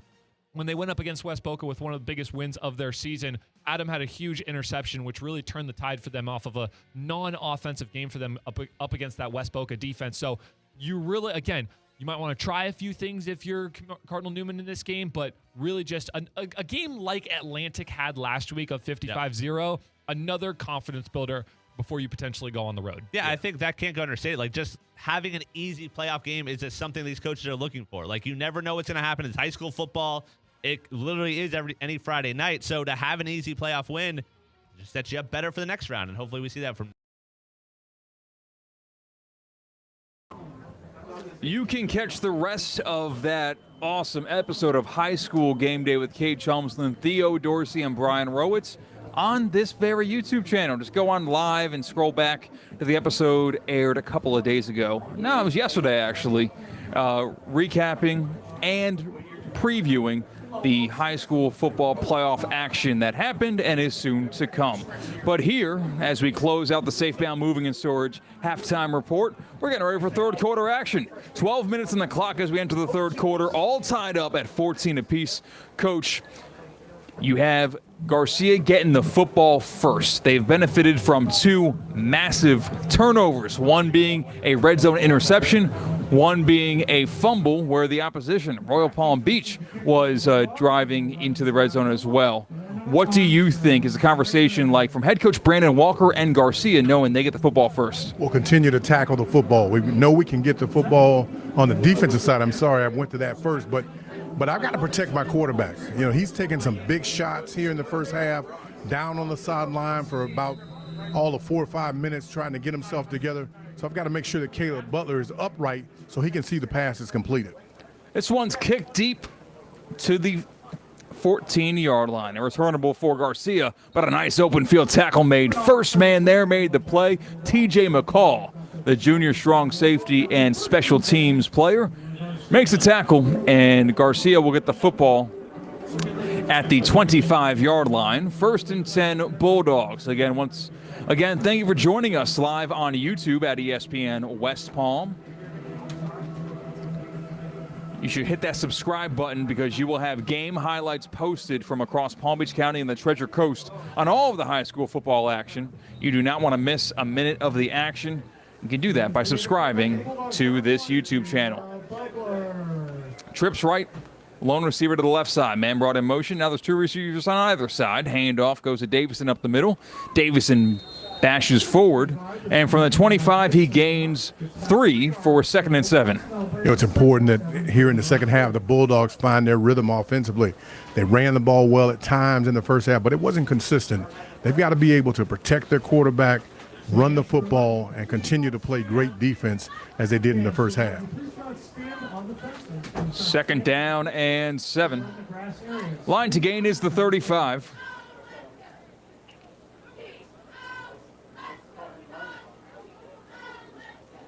Butler scans the field, takes a snap and looking to pass. Throws outside, incomplete. It'll be 3rd down and 7. Ball might have slipped out of Butler's hand that time. It was uncharacteristically off target. Yeah, I agree with that. He tried to get it out very quickly. Might have been a slippage there, but again, putting that pressure on him, seeing people in his face, makes you a little uncertain at quarterback. If you don't get the happy feet, you're going to try to get it out too quickly, and sometimes it's away from the receiver. Yeah, on throws like that, am I mistaken when asking whether or not sometimes quarterbacks don't get the laces on the football because you need it out so quickly, either like plays like that or even tight end dump routes? 3rd and 7. Rolling to his right is Caleb Butler, looking down the field, throws a deep ball, jump ball, incomplete. Trying to link on up with his preferred target this evening, Jaden Morton, but the throw was too far out of bounds. And some good coverage there for Royal Palm Beach, using that sideline as an extra defender. Yeah, I agree with that. But one thing I can tell you, that was an adjustment that was made by this Bulldog coaching staff. I've got to get him on the edge, try to put him out in space so that he can be protected. Because when he's standing there, he's a target. So you want to get him on the sideline. It threw it a little too high, but they'll come back to that a little bit later on. Gavin Boyd to punt this one away. Royal Palm gets a 3 and out. And seeing by how much fireworks we saw offensively in the first half, that's got to be a sight for sore eyes for head coach Sam Curry to open the second half with a stop. This one's punted away. Some good pressure there from the Wildcats, but it bounces at the 50 and takes a Garcia roll to the 42. Royal Palm Beach gets the football back on their own 42-yard line. We'll see how Max Greiner and the gang will continue their attack in this third quarter of play. Well, I want to try to continue to get the ball to Pearson and Smith. Again, in space, throw the ball. Pearson's going to run it, but he can also catch the ball out of the backfield, which is a positive for this offense. 1st and 10, Royal Palm. Win or go home in the FIT. This bracket consists of teams that are from 4A to 7A in school size. Florida High School Sports Athletic Association trying to fix what many consider broken Florida high school football with tournaments like this. A carry goes up the middle for 4 yards. 2nd and 6 coming up. Well, you got to be appreciative that the FHSAA was even willing to look at this because, again, it gives young men who maybe they were injured earlier in their season, they've got an opportunity to come back now and play. Guys maybe didn't have enough film. So you need as much as you can. With the transfer portal in place now, guys won't get as many opportunities. You got to show coaches that you can play at the next level. 2nd and 6, carry up the middle by Pearson, and Tyree Pearson gains 1 yard. It'll be 3rd down and 5 coming up. You know, on the night, not one guy has been able to tackle him one-on-one because he's so physical. So you've got to rally guys around the football, make sure Pearson doesn't get started. He's a load when he has the football in open space. All right, Bulldog fans, get on your feet. It's 3rd down. 3rd and 5 coming up for Royal Palm. 2 receivers left side, 2 to the right side. The bottom of your screen, James Smith, some press coverage being given to him. Greiner drops back to pass, looks his direction. They throw it. Jump ball, incomplete. Good coverage that time by Garcia Zion Vilma, who did it on offense with a long touchdown catch and run. That time he does it on defense, not allowing much of a window for Max Greiner to throw that football to his favorite 3rd down target, James Smith. You know, having a short memory there at cornerback, got beat a couple times in the first half, did Vilma, but using the sideline there as an extra man, putting his hand on the receiver, forcing him out of bounds, and didn't give the quarterback any place to throw that football. 4th and 5, and Royal Palm will opt to punt this one away from their own 47. We've seen this decision being tossed and turned. Both teams very aggressive. And a high snap's going to go deep into Royal Palm's territory. Just falling on top of it on his own 13-yard line will be the punt team of Royal Palm. An instant gift given to the Bulldogs as there was really no chance that time for punter Tyler Bradley to make anything happen. That ball was about 6 feet over his head, and it's an instant red zone chance for the Bulldogs. It would have had to been like Shaq to grab that one. I mean, that was way over his head. Again, just a high snap on that. Sometimes the long snapper gets his attention off and the ball sails a little high on him. What you're told to do is aim right at the punter's helmet, and it'll come down to his chest. He didn't do that on that play. Cost his team. All right, now Garcia looking to try to cash in on this opportunity that they were gift-wrapped. Bottom of your screen, look for Jaden Morton here. If it is a pass, he has been a #1 target for quarterback Caleb Butler. Morton also a senior, like Caleb Butler. These two have seen a bunch of reps, whether it's in real game action or in the summer getting ready for this season. Butler looks his direction, hits Morton in the chest, and Morton catches it and gets brought down immediately for a 4-yard gain. 2nd and 6 coming up. You know, that slant, it's very difficult to get inside as a defensive back to make the play. So in terms of trying to get the football, you want to make sure that if the receiver catches the ball, you tackle him as soon as he catches it. And you really entrust your quarterback to make throws like that, because a throw a foot offline elsewhere in the field might not be a problem, but if that football's a foot 2 inside of the field, you might have a Malcolm Butler situation like that. Yes, sir. 9 minutes to play in the third quarter. 2nd and 6 for Garcia. This time it's a carry. Davison up the middle. And Davison gains 2 yards. It's now 3rd down and 4. You know, the CCAT in this industry, we call that a turnover as well, because when the ball is snapped over the punter's head, it's a change of possession. It's a quick, sudden change. And now you defensively, you got to be able to answer. You got to go out here, find a way to bend but don't break. Get off the field if you're the Wildcats. Line to gain is the 4-yard line. 3rd and medium for Garcia. Receiver on the bottom of the screen is Zion Vilma. He made the pass breakup on defense just moments ago, and he has a touchdown in this game. Butler directing traffic, moving a 3rd receiver on the left side to the right side to even it out. Butler looking to pass, looking left, throwing left, end zone. Caught it. Is he in? Yeah, he is. Touchdown, Garcia. Butler into the end zone for 6. Brought to you by Racetrack. Catch is made that time by Vincent Lewis. Gives Garcia a 20-14 lead. Lewis was able to track the football as it came out very quickly. Sometimes the ball gets on a receiver too quickly. He doesn't see it. But Lewis was able to get his head around, a little defensive back play there, but he still was able to catch the ball and get a huge touchdown. Another trusting your quarterback to throw to a spot, not a guy waving his hands open, because when Caleb Butler unleashes that football, if you freeze frame it there on YouTube, you don't see an open receiver. You see a guy who is going to be open, and that's exactly what Lewis did just there for Butler, who put the football right where it had to be. Butler on to hold this point after attempt to try to give a 7-point lead to Garcia. Snap, hold, kick is up, and it is good. 21-14, Garcia leads. It is the HSS Game of the Week, supported by Smith Ball Bias and Prather. They are Florida injury lawyers, proud to be the presenting sponsor of High School Game Day on ESPN 106.3. If you or someone you know has been in a car accident, call now for a free consultation. The sooner you call, the sooner the lawyers at Smith Ball Bias and Prather can start putting their extensive experiences and their resources to work for you. You do not pay anything unless they make a recovery for you.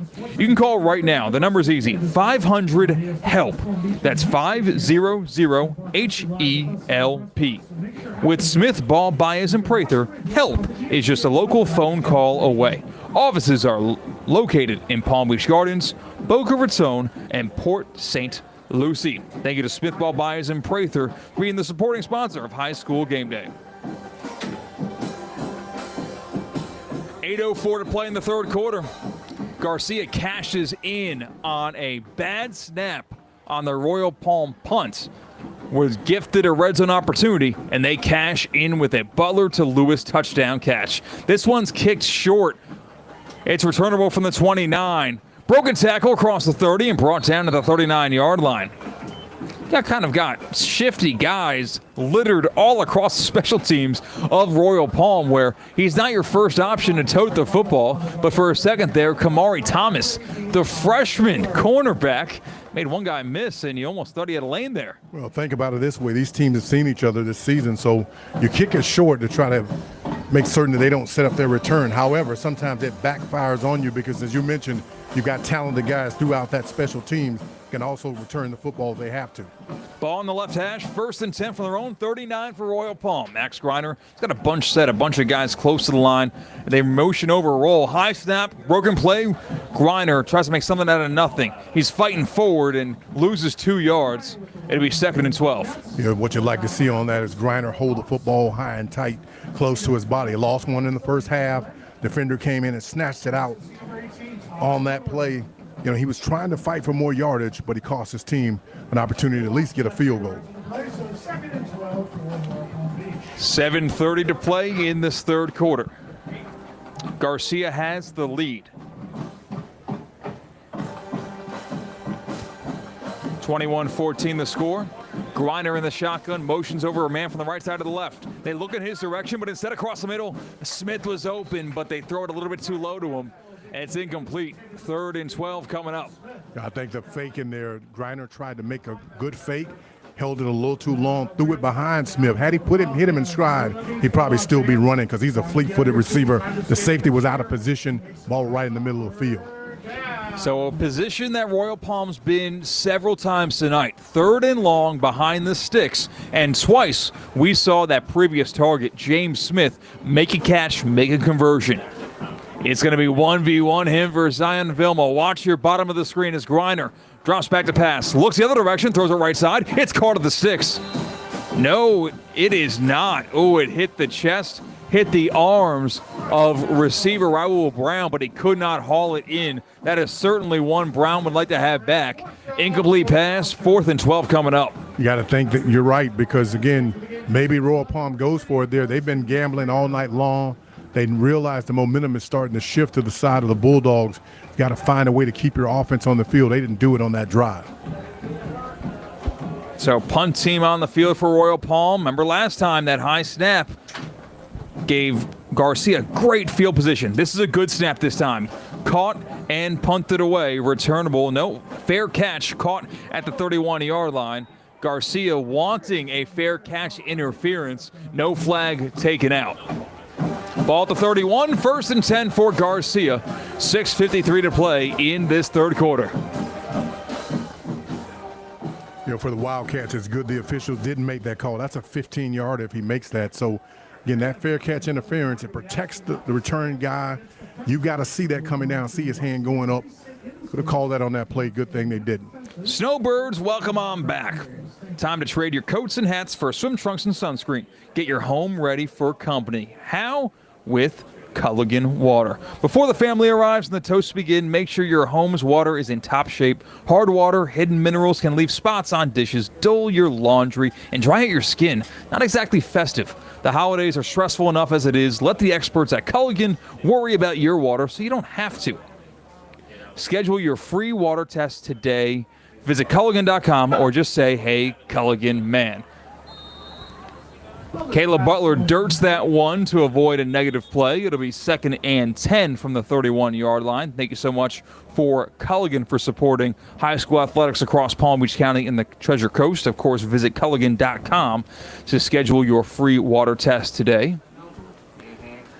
An eligible man downfield against Garcia will back them up 5 yards if the penalty is accepted and set up a 1st and 15 for the Garcia offense at the 26. You know, the guy that made that play was number 27, Rodney Hammonds. What he did was he stood in the way of the defensive back, and he was standing there, and they were trying to throw a screen, but he just kind of stood there where the quarterback couldn't throw the ball down the field. They waved it off on that in terms of ineligible man down the field, but he made a great play of not going up the field and giving them an area to throw the ball. So it'll be 2nd and 10 from the 31-yard line. Garcia on the field matching their home turf in those powder blues. 6:45 to play in the third quarter. Garcia with a 7-point lead, trying to put some distance between them and the 5-seed Royal Palm Beach Wildcats. These two teams have played instant classics the last time we saw them on the field together, both this year and last year. Both decided inside 2 points. That's a carry on 2nd and 10, a productive one of 5 yards. It's 3rd and 5 now coming up. Well, that's a good way to protect your quarterback. Again, being able to run the football forces a defense to have to watch the run, and they don't dedicate as many guys to rushing the quarterback. So got to protect your quarterback here in the second half. You're the Bulldogs. Ball at the 36 after that 5-yard carry. Caleb Butler directing traffic. Such a luxury to have a senior at that pivotal position. Knows where everyone needs to be at every second of the play. Dump across the middle. It's incomplete. They play action pass. Try to sneak one on inside of the slot receiver, but it led him just a little bit too much. It's now 4th and 5. Butler tried to throw that sidearm kind of like a baseball pitcher. I think it got on the receiver a little quickly, and the coaching staff next door saying, hey, listen, they were all over the receiver. Officials should have called that one, but a good throw there had he been able to bring it in. So Royal Palm Beach gets a stop. Back deep to return this punt is Jacoby Wooten, the junior cornerback and return man. Of course, back on Gavin Boyd. We sung his praises earlier on in the game for being consistent in the special teams game, namely as a point-after kicker. And he's definitely solid in the field goal game. Of course, he is a nominee for Kicker of the Year in Palm Beach County at the Groza Awards. Snap, and it kicks away from Boyd, bounces at the 39, and takes a really good roll for Garcia, backing up Royal Palm to their own 26. Halfway through this third quarter, we will take a break for a water break. A timeout called by the officials, brought to you by Sports Certified, powered by Vitacost. In sports and in life, how you move matters. So, when injuries or pain get in the way, The orthopedic specialists at HSS Florida provide world-class care to get you moving again. From non-surgical and surgical care to personalized rehabilitation, HSS Florida offers the same quality and expertise you would expect from HSS, the world's #1 orthopedic care. With 2 convenient locations in West Palm Beach and in Wellington, you can learn more at this simple website, hss.edu/Florida. Choose better, move better with HSS Florida. 5:52 to play in the third quarter, 21-14 the score. Garcia leads, but Royal Palm Beach has got the football back on their own 26. We're the Wildcats. We can't afford to have a 3 and out here. We've got to find a way to get an offensive rhythm here in the second half. Fake the handoff. Instead, it's a direct snap to the running back. He runs forward for a gain of 4 to the 30. It's going to be 2nd down and 6. Line of gain is the 36-yard line. You had Pearson in the backfield, but he did not carry that football that time. You know, they had some success in the first half running that Wildcat type offense where they direct snap to a running back. I know they'll use more of that in the second half because, again, in the first half, Garcia didn't adjust to it. They'll see if they make an adjustment here in the second half. You can see on your video stream that massive television as Tyree Pearson's off to the races across the 50, 45, 40, 35, and he gets wrapped up inside the 25-yard line. Tyree Pearson nearly sprung free for another long touchdown run, but he'll settle for a field position switching run up the middle all the way down to the 23. HSS first down for Royal Palm. Sorry about that, partner. Pearson said, just get it to me. Don't worry about the rest. I'll take it from here. Again, right up the middle of this defense. Usually you don't see those long runs against Garcia, but again, Pearson is a different type of running back because not only does he have power, but he has speed as well. From the 23, running it to the right side on the Wildcat, across the 20-yard line, staying on his feet, 10-5, end zone, touchdown Royal Palm. Trenton Bell for 6. 23-yard scamper in the Wildcat formation. And Royal Palm Beach says it's do or die, win or go home. Let's empty out the playbook with a Wildcat score to Bell. Brought to you by Racetrack. Yeah, I've got to check the pedigree. Maybe a family member of mine because he runs just like I did 100 years ago when I played quarterback. But again, that Wildcat, they haven't adjusted, have the Bulldogs that here.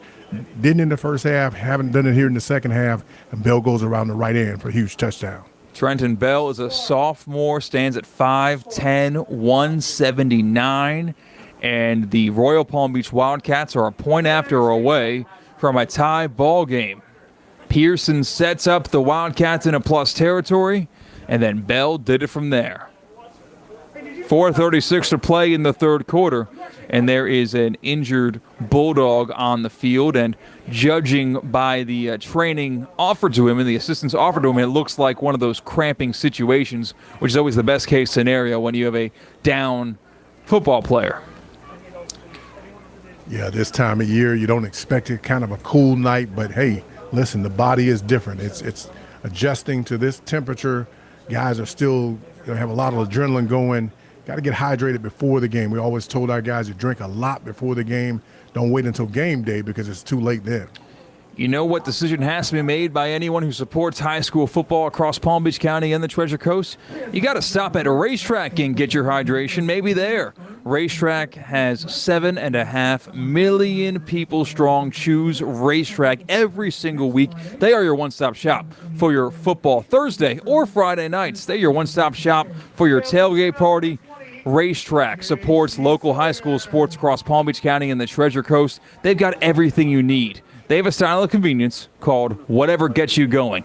Maybe you need some hot food. Maybe you want to get home. You don't want to sit in line. You don't want to cook at home. They've got delicious pizza. They've got delicious hot dogs, roller dogs, buffalo chicken bites.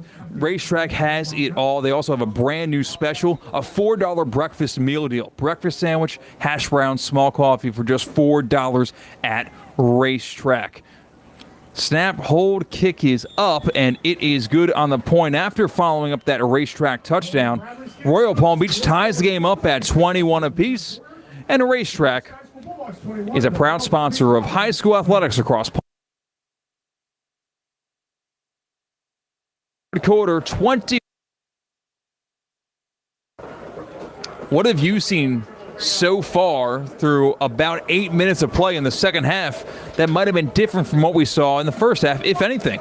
Well, not much has changed. Again, give the ball to Pearson. He knows how to run the football. He's physical. He's fast. And as I said, they were coming out in that drive. They couldn't afford a 3-and-out. They had to find a way to stay on the field offensively. Not only did they stay on the field, they got a touchdown on the other end with giving the ball to Pearson and Bell around the right side. Make sure you hit subscribe if you haven't done it yet. ESPN West Palm is the home for the most extensive, high-quality high school football coverage across Palm Beach County and the Treasure Coast. And once the pigskin is put away for the fall, across Palm Beach County and the Treasure Coast, make sure you hit subscribe.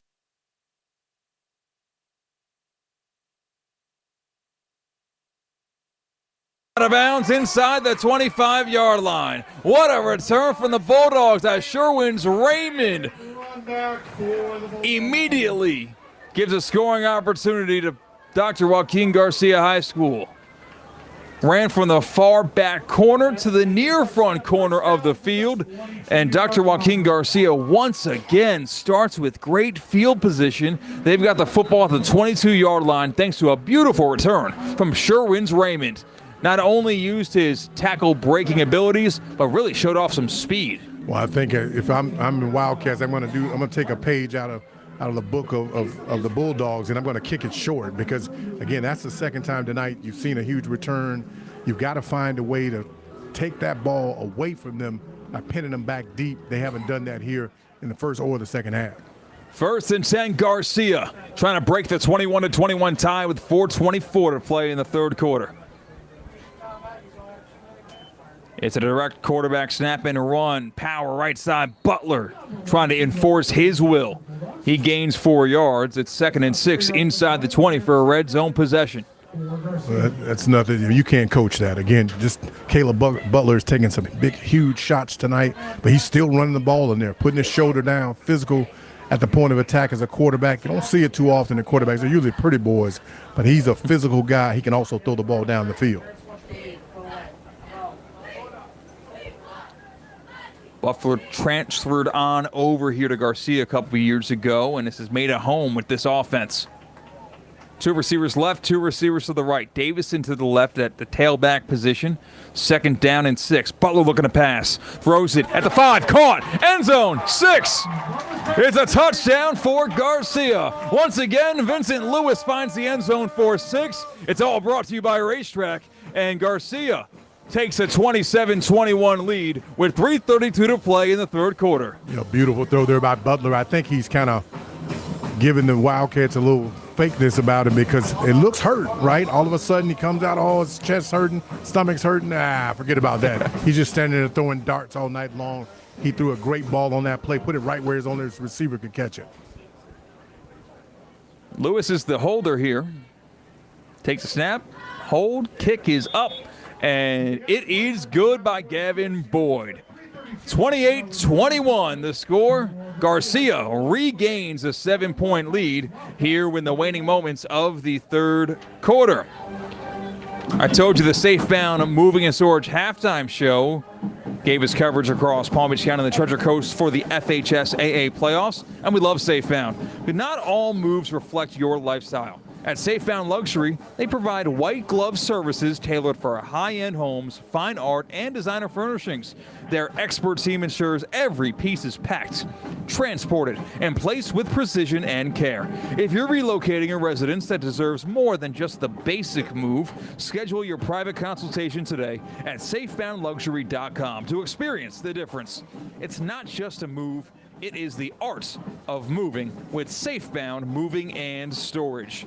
Thank you to Safebound Moving and Storage for supporting high school football across Palm Beach County and the Treasure Coast. Those 2 big moving seasons of the year are the holidays and the summer. Gavin Boyd to kick this one away, and they're going to kick it short once again. Not an onside per se, but it's returned at the 34-yard line, immediately brought down to the 35. They keep on trying that freshman on the special teams as forced to catch that football at that second level once again was Royal Palm's Kamari Thomas. Well, if you kick it high enough, they don't give the Wildcats a chance to get their return game on. So that's what you hope. And you also hope that the guy that's down there kind of takes his eyes off the football. Once it goes 10 yards, it's a live football. And no kick is too short to call a fair catch. I saw this in college last week when they went, it was a clear onside kick situation, and rather than hitting one off the ground, the kicker tried to chip one up in the air. So everyone on the field waved their right arm in the air and said fair catch, because then you can't hit anybody. Catch a football, dead ball. It is going to be a handoff. Pearson with the carry again up the middle, lowering his pad level, and gets 10 yards with ease for the HSS first down. 3:20 to play in the third quarter. It's 28-21. Garcia on top of Royal Palm. Pearson is a good problem to have. Again, just a physical running back, continues to run downhill, running right up the middle of this defense. Royal Palm moving with pace. The chain gang trying to keep up. Pearson the carry again. Up the middle. Another chunk gang. Explosive play. A 17-yard carry. Moves the chains into plus territory for another HSS first down. Spot that football at the 37. Those are 2-yard runs in the first half. Now they're turning into 15, 16-yard runs. Again, starting to wear this Bulldog defense down. Wear them down enough to cause a sports certified, powered by Vitacost timeout called on the field. If you are driving home tonight and you want to maybe watch some of the college football on TV, some lower level D1 FBS action going on, maybe stop at Duffy's. Duffy's Sports Grill, a proud supporter of ESPN West Palm High School Game Day. Duffy's once again voted the best sports grill with their award-winning burgers and wings. Plus, they have weekday lunch deals, including the Duffy's Double Play starting at just $7.99. Also, make sure you sign up for free to get your Duffy's MVP card and start earning rewards today. With over 80 TVs in each location, you will never miss a minute of the game or the biggest bouts. Duffy's has each and every fight you could ask for. Visit Duffy'sMVP.com to learn more. First and 10 in plus territory at the 38-yard line for Royal Palm Beach. 2:46 to play in the third quarter. Royal Palm trails by 7, and before anything gets going on this play, there is a flag out. 12 on the field on defense. Too many men on the field against the Bulldogs defense. That'll give a free 5 yards to Royal Palm. It's first down. So, Coach, I have a question here that I don't know the answer to. What's the difference between blowing that whistle before a play begins and maybe a guy trying to rush off the field and then you throw the flag and let the play happen? Well, that's a carry goes up the middle on a rushing attack for Royal Palm. They only need 5 yards for a first down due to the penalty, and they gain 2 of those. It'll be second down and 3. Well, if I understand your question correctly, they can't allow them to start the play because they got an unfair advantage there with the 12 men on the field. So just like in the huddle, if you break the huddle with 12 guys offensively, they throw the flag and stop the play because it gives you an unfair advantage. You can't set up defensively to see what you're going to do there, so they throw the flag. Second down and 3, Wildcat formation. Forward, a punishing run of the 3 yards he needed to move the chains. He does just that. An HSS first down, and there might be more yardage either backing up Royal Palm or going deeper into Garcia territory. Laundry on the field well after the whistle. I didn't see the offense, so I don't even know which side this penalty yardage will be going against, or maybe it is going to be offsetting. Wait for the official rule.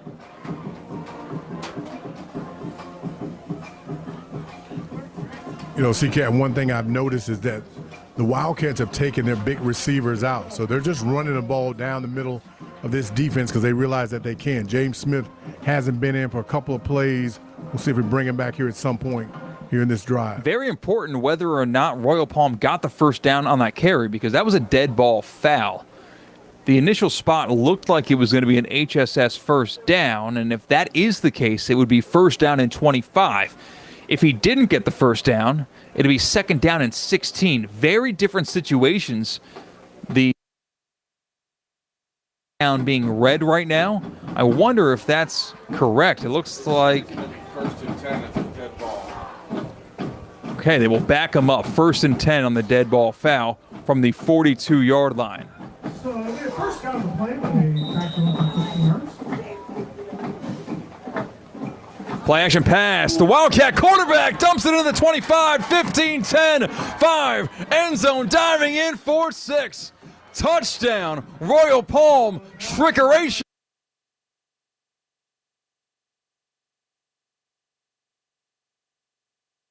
A penalty flag.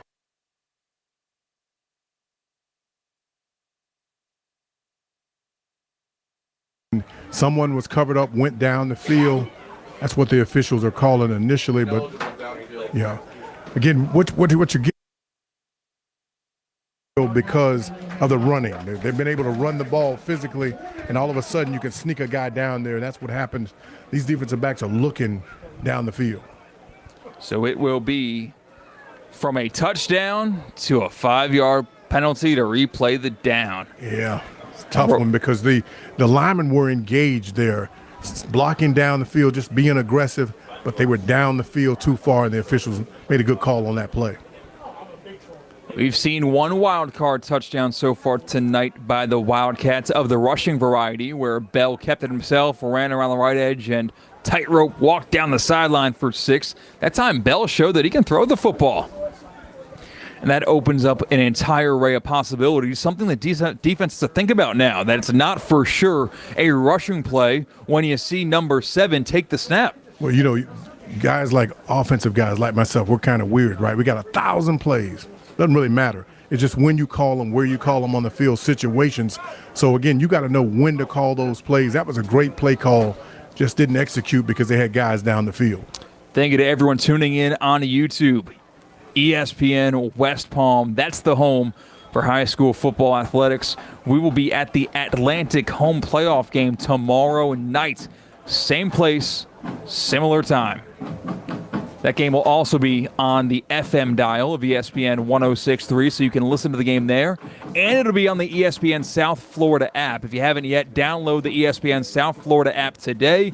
That's how you get all of our extensive high school sports coverage in the area. That's how you also will get to catch up with Russo and Rizzo, theoretically speaking, our local programming. That's live and local from 2 to 6 p.m.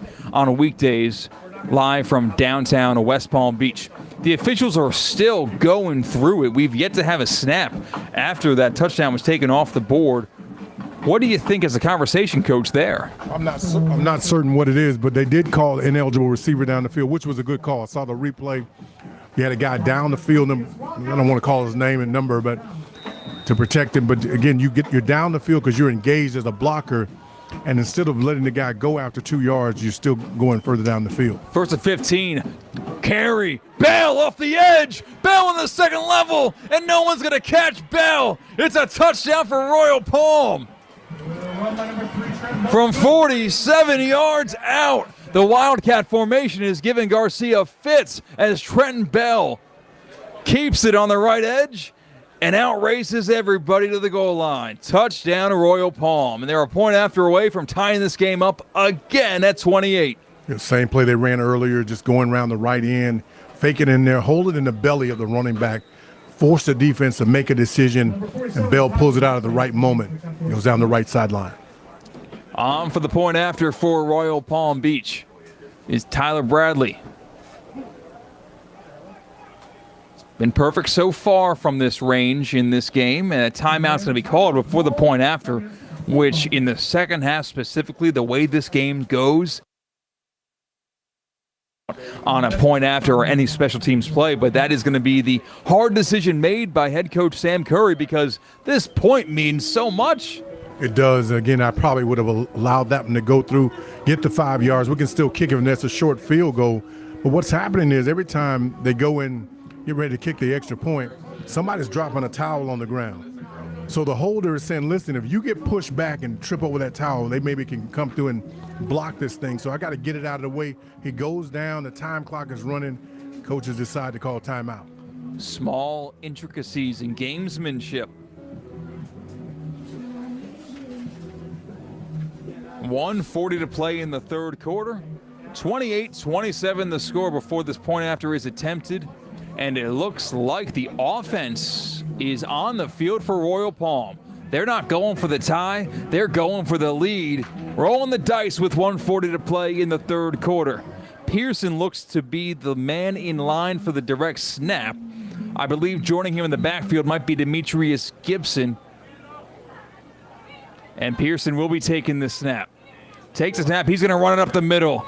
Pearson stretching forward, using every ounce of his strength, but it isn't enough. The Bulldogs bark back. It's a stuff, and Garcia will retain their 28-27 lead with 1:40 to play in the third quarter.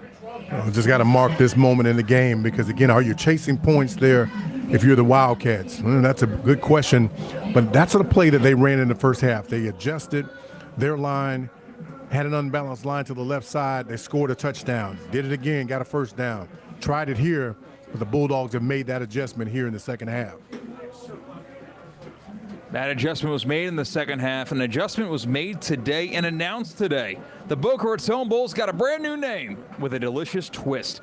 Bush's Beans is the new title sponsor for the annual Boca Bowl. Get ready for the 2025 Bush's Boca Raton Bowl of Beans. Kicking off Tuesday, December 23rd at 2 p.m. Eastern from FAU's Flagler Credit Union Stadium. Of course, the game will be live on ESPN 106.3 and on TV on ESPN. Tickets go on sale December 7th with pre-sale info available at BocaRatonBowl.com. Fans can follow along for updates and bean-tastic surprises leading up to game day. The Boca Raton Bowl enters its 12th year of showcasing top football action and now a whole lot of beans. It is the 2025 Bush's Boca Raton Bowl of Beans. Tuesday, December 23rd, 2 p.m. Eastern. I cannot think of a better way to get you ready for that holiday weekend. 1:32 to play in the third quarter, 28-27 the score. Garcia has the 1-point lead after the unsuccessful 2-point conversion of Royal Palm. Continue on offensively if you're Garcia, protecting your quarterback, being able to run the football. Got to find a way to make some explosive plays down the field. Haven't done a lot of that here in this game so far, but they are capable of doing it. Get the ball out in space and try to give it to some of these big receivers and get some first downs and even a touchdown. 1st and 10 for Garcia. Butler in the shotgun. Directly to his left is tailback Jeremiah Davison, the senior bully back. He drops back to pass, does Butler. Quick curl route, going to be caught at the 43 and pushed backwards after that, but it's a solid gain of 6 yards. 2nd and 4 coming up for the Bulldogs. It's just an offense taking what the defense is giving them. Go down about 5 yards, turn around, show your number to the quarterback and give him an opportunity so that he can throw the ball in space. That's what this offense is made of. They can run the ball, but they also can throw it out in space if given time. Pardon me on the incorrect ruling. It's 2nd and 9. Got the yardage is mixed up.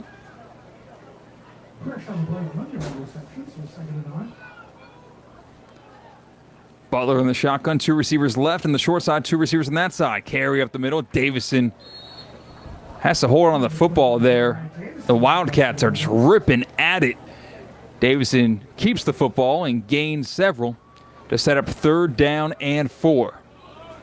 Looked like for a second there, TJ McCall kind of like caught Davison while he was going to the ground by the ball carrying right side of him. Yeah. Where you got to be careful. You can pull the ripcord like you're starting a lawnmower with ease, especially when it falls into your lap.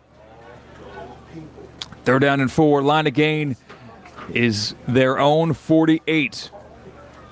Same spread formation as Caleb Butler looks left. Fires a deep ball down the sideline. It's incomplete. Ball a little bit underthrown. And it's incomplete. 4th down and 4 now coming up.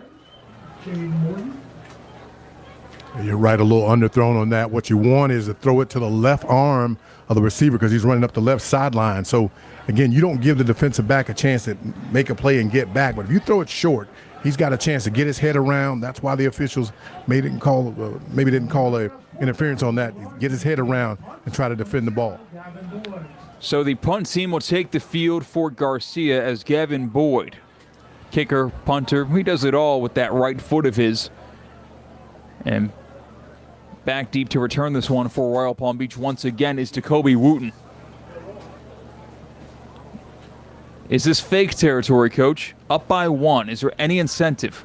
No, I wouldn't fake it here. You got to kick it out and try to flip the field if you can. The snap's dropped, but promptly picked up by Boyd. It's rolling past the 30 and takes a weird hop. I'm not sure if that hit a player or if it hit a weird corner of the football. depending on where the spot is. So the first touch by the punting team. So they'll move that football a little bit further up the field for the Royal Palm offense. That is the end of 3 here at Dr. Joaquin Garcia High School. And we've got a good one. When you put Dr. Joaquin Garcia and Royal Palm on the same football field, expect entertainment. And tonight in the FIT, it's no different. It's a regional final, 28-27. Garcia on top. Royal Palm Beach with the football. We'll be right back here on ESPN West Palm.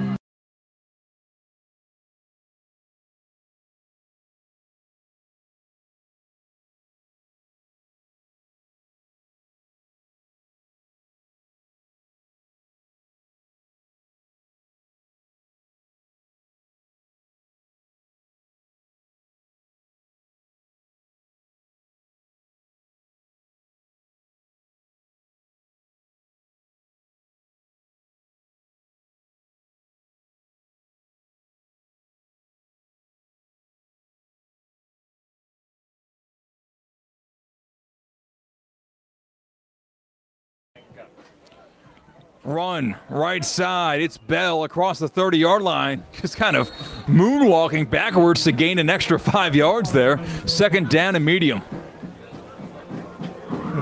Continue to give it to Bell. Again, just getting some big runs, averaging well over 20-plus yards per touch here in the first and second half. Again, just one of those guys that's very electric, kind of come out of nowhere because he hasn't been running the ball a lot for Royal Palm this year. Second down and 6 for Royal Palm. They trail by 1. They have the football as we enter the fourth quarter here on ESPN West Palm. This one's a carry for Pearson up the middle. He is a punishing running back, and this time he gains 3. It's 3rd and 1. Again, making an adjustment in terms of coaching. You saw that time Pearson put 2 arms around the football because he realized Garcia is trying to tackle the football. You got to protect the ball and try to get a point on this drive. Carry up the middle. It's Demetrius. He gets the HSS first down. Demetrius roll, that is, on the carry and the conversion. Under 11 to play in the fourth quarter. Royal Palm starts this drive with the first down conversion brought to you by HSS. 1st and 10, Royal Palm. So many guys that can run the football. Just a physical offensive line up front, running the ball right down the hill, not doing a lot outside, but unless you give it to Bell, but mainly going right up the middle of this defense. 2 receivers left. That same formation for the Wildcat offense on the 45. It is going to be Roll who slips and falls. That play was doomed from the start, and Roll went down for a 4-yard loss. It's 2nd and 14 as there was heavy pressure and leakage on the left side of that offensive line. Couldn't agree with you more, but again, just a nice run blitz there by the Bulldogs on first down. Getting tired of getting beat up front. Say, listen, we're going to send some guys through, try to get you in a 2nd and long. They did a good job there on first down. Coach, what differentiates a run blitz from a conventional blitz? Well, what they're doing is they're going to gap it up, right? So we're going to get every guy to go into an area. Linebackers are coming. Maybe a guy comes off the corner to try to put some pressure on this offense. Carry up the middle across the original line of scrimmage. A solid gain up to the 48, making this 3rd down a lot more manageable. It'll be 3rd down and 7 for the Royal Palm offense. You know, on that conventional blitz we were just talking about, what you're going to get on the run blitz is guys that normally don't come are going to come through the gaps and try to shut everything down. They want to make sure. Usually you'll get a twist and stun up front, then a blitzer, but these guys are just coming straight through and try to tackle anything and everything that's moving. We have not seen Max Greiner for a while here, starting quarterback for Royal Palm. 3rd and 7, line to gain is past midfield to the 45. Throwing it left side, Bell complete at the 48, across the 40, 35, 30, down the sideline. It's an HSS first down and a conversion in deep into plus territory for Royal Palm. And what it does is you've got Bell at quarterback, he can also run much better than the original quarterbacks, Mike Greiner. So you know that the threat is there of running, but he threw a nice pass out there in the flat to try to get a first down. 1st and 10, they mark him out of bounds at the 34. So Royal Palm's got some wind behind their sails here offensively. 28-27 the score. Royal Palm looked like they were going to tie the ball game up, but they took the PAT unit off the field and were not successful with a 2-point conversion. This is their next offensive drive since that touchdown drive. It's a carry up the middle and an 8-yard gain on 1st and 10 from Tyree Pearson. 2nd and 2. Yeah, just wearing this defense down of the Bulldogs, holding on to the clock, trying to run clock, get points on the end, but they're being physical up front. Another carry, Pearson on the tote. He loses 2 yards. It's now 3rd and 4. Make it 3rd and 5, pardon. The line to gain is the 24-yard line, and they've got the football at the 29. You know, each time they try to go outside, here comes one of the Bulldogs defenders to make a tackle. Going north and south has been best for this offense all night long. Well, showing some flashes with his arm is Trenton Bell. In the game for more of necessity, Griner being out. He surprised Garcia a couple times with his arm. But this time it won't be Bell. It's Tyree Pearson in at the quarterback position. He'll be handling the snap. Demetrius Roll is to his right. And there is a flag out. Early movement against the defense. That is just a brutal penalty to give the opposition for the defense of Garcia, because that gives a 1st down to Royal Palm. It was 3rd and 5. It's now 1st and 10 for the Wildcats. Well, that's why you make that shift. You anticipate the defense will jump, and they did on that play. Same shift there, overloading that left side. Pearson the carry. They run that direction, and Pearson gets bottled up. Only gains 1. It'll be 2nd and 9 from the 23. This Bulldog coaching staff has made the adjustment here in the second half. Okay, when they shift, you shift down. Don't stay there, because they gave them a big gap in the first half. Good adjustment here, been able to stop it here in the second half. 7:19 to play in the 4th quarter. Royal Palm trails by 1, and they've got the football knocking on the door of the red zone. 2nd and 9 from the 23. Trenton Bell in at quarterback. Tyree Pearson directly to his right. 2 receivers on that right side. No one out wide to the left. Bell hands it off. Pearson up the gut. Tyree Pearson breaks an ankle tackle, and he fights forward. 2 yards short, right around there of the line to gain. Into the red zone goes Royal Palm. You know, leaving a lot of defenders in his wake because he's so physical as Pearson. But with both guys being able to run the football, that's a big plus for this offense. 3rd down and 3, line to gain is the 14. Pearson the carry. Garcia knows what's coming, and they are just stuffing that part of the field. Does not get enough to move the chains for an HSS 1st down. He does get up the field a little bit to make 4th down a little bit more manageable. 4th and around 2. Halfway through the 4th quarter, with how reliant Royal Palm has to be on the run game, those 6 minutes don't feel as much time as they might have if you have a dynamic pass game. Pearson's going to take this snap, roll to his left. He's going to run it left side, tripped up. It's going to be close. I don't think he got there. Do the Bulldogs get a stop? They think they did, and they did. The Garcia defense stands tall and gets a stop on 4th down, turning over Royal Palm Beach on downs. It is a hydration timeout brought to you by Sports Certified, powered by Vitacos. 5:53 to play in the 4th quarter. Garcia 28, Royal Palm 27. Be right back after this on ESPN West Palm.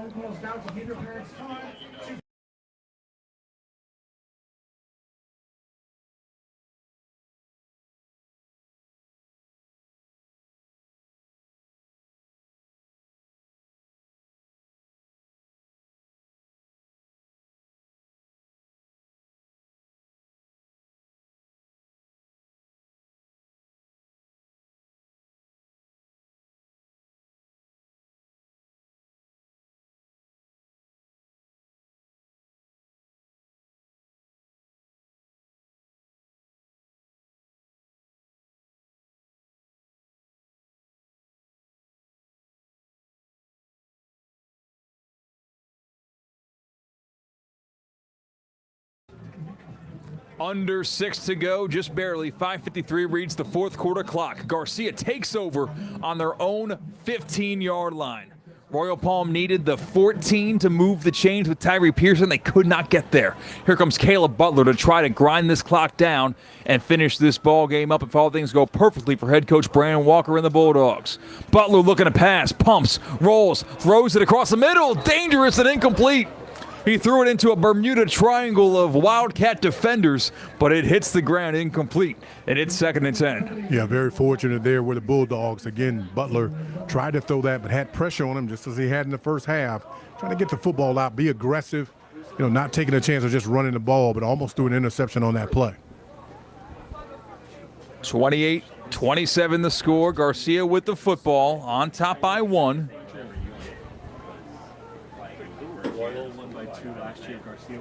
That does stop the clock, and I know it's early, Coach, but every second matters with those incomplete passes. 2nd and 10. Line to gain is the 25. Ball's at the 15. Butler motions the man from the right to the left side. Carry up the middle by Davison. Jeremiah Davison gains a couple of yards to set up 3rd down and 8. So it makes those 1st and 10 incomplete passes so dangerous because now you put yourself at a passing down. Clock rolling, and before this ball will be snapped, we'll probably eclipse the 5:15 mark in the game. Yeah, I'm Sam Curry. I'm telling my defense, you can't miss tackles. You've got to tackle anything and everything that's moving. Keep guys in front of you. Don't let them get to the sticks. 2 safeties over the top. You have 3 guys showing pressure. 2 men with their hands in the ground. Drop back to pass is Caleb Butler. Steps up in the pocket. He's got plenty of space to run. Caleb Butler across the 35. Slides down short of the 45, and he is fired up for the HSS 1st down. A move that changed. Well, it's just an invitation for him to run because, again, you send 3 guys up the middle. You open up the middle like the Red Sea and give him an opportunity to just run down the middle of the field. I think you should have put a little more pressure on him here, especially in that long yardage situation. At the 44, moves the football. 1st and 10, Garcia for a fresh set of downs. Caleb Butler using his instincts. And, Coach, is that a design? Is that even spoken about? Or is it just you entrust your quarterback to feel that vacated middle of the field to where when he steps up, just tuck it and run? Yeah, that's just senior leadership, understanding what the situation of the game, saw everyone going up the field. Listen, I can take this and run.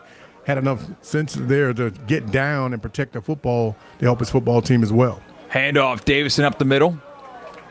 He gains 5 to set up 2nd down and 5. That's awareness from the quarterback position. Again, having that clock in your head, knowing that, hey, guys are coming up the field. I've got a wide open middle here. I can just take it. Everybody's in a man-to-man. They're running off. They can't see me. It's about 30 yards on that play. Under 4 to play in the 4th quarter. Thank you for sticking with us here live on ESPN West Palm for FIT action. This is in the 4A to 7A bracket. It's the regional final between 2 area teams here at Garcia High School as Royal Palm Beach came on the short ride over. 2nd and 6, line to gain is past midfield of the 46. Butler again takes it himself, this time a design quarterback power. And he loses or gains nothing that time. No gain. It's 3rd and 6 from the 48. Good job there by Butler just protecting the football, getting it high and tight. Again, Royal Palm is in the negative tonight in terms of turnovers. They're now trying to get the football out because they realize the clock is not their friend. Ball will be snapped with under 3 minutes to play in the game. Royal Palm used, I believe, one of their 3 timeouts on that point after they changed to a 2-point conversion attempt. So they have 2 remaining. Play clock rolling down. Garcia with a 3rd and 6. The snap made. Butler looking to pass. Butler fires it near sideline, and it's incomplete. A lot of contact on the near sideline. No flag comes out. Good defense that time by Carmelo Wells on the near sideline. It's funny because the comment from the commentator goes from defensive pass interference, no flag, oh, it's good defense. Yeah, I mean, they're letting them play. Again, been consistent all night long in terms of the calls. The officials have done a really good job of, if I can put it this way, staying out of the way. You don't even know they're here. They're just there trying to manage the game. They've done a really good job. And on both sides, guys are fighting for the football, so you let them play through it. You've been doing that all night. 4th and 6. Garcia going to punt this one away. Back deep to return once again, as he has all night long, has been Jacoby Wooten. Garcia with some miscommunication on the punt team. I think someone who's supposed to be on the line didn't have their helmet on, and they're coming back on to play left guard. Play clock rolling down with 2:40 to play in this 4th quarter. Snap and the punt is away. A spiraling kick that'll bounce at the 33 and take a roll near the sideline, eventually out of bounds at the 21. So here is the reset for you. With 2:31 to play in the fourth quarter, Royal Palm Beach has 2 timeouts. They've got to go. If they're not going to consider a field goal, which we have not seen them line up or consider a field goal yet, they've got to go 79 yards to take the lead. We've seen them make 3 different point afters, however. So it's all about the field goal range of one Tyler Bradley, their freshman kicker.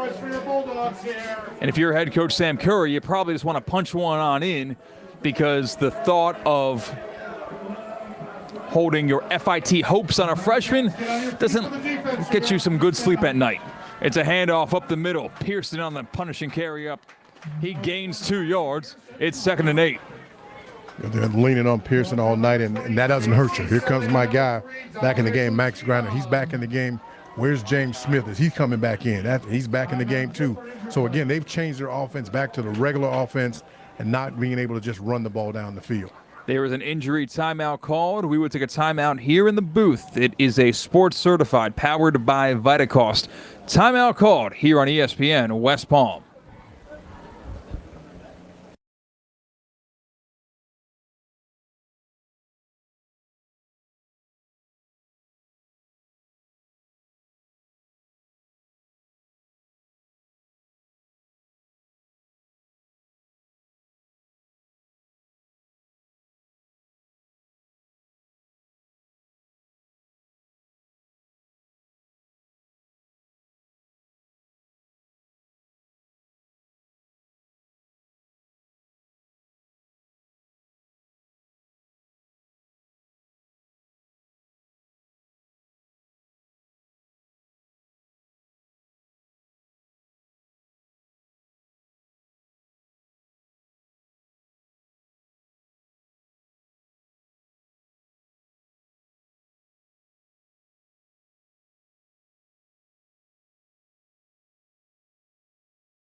Trying to find some information on the career long of kicker Tyler Bradley, but I'm coming up empty here on Max Preps. Not always your best friend.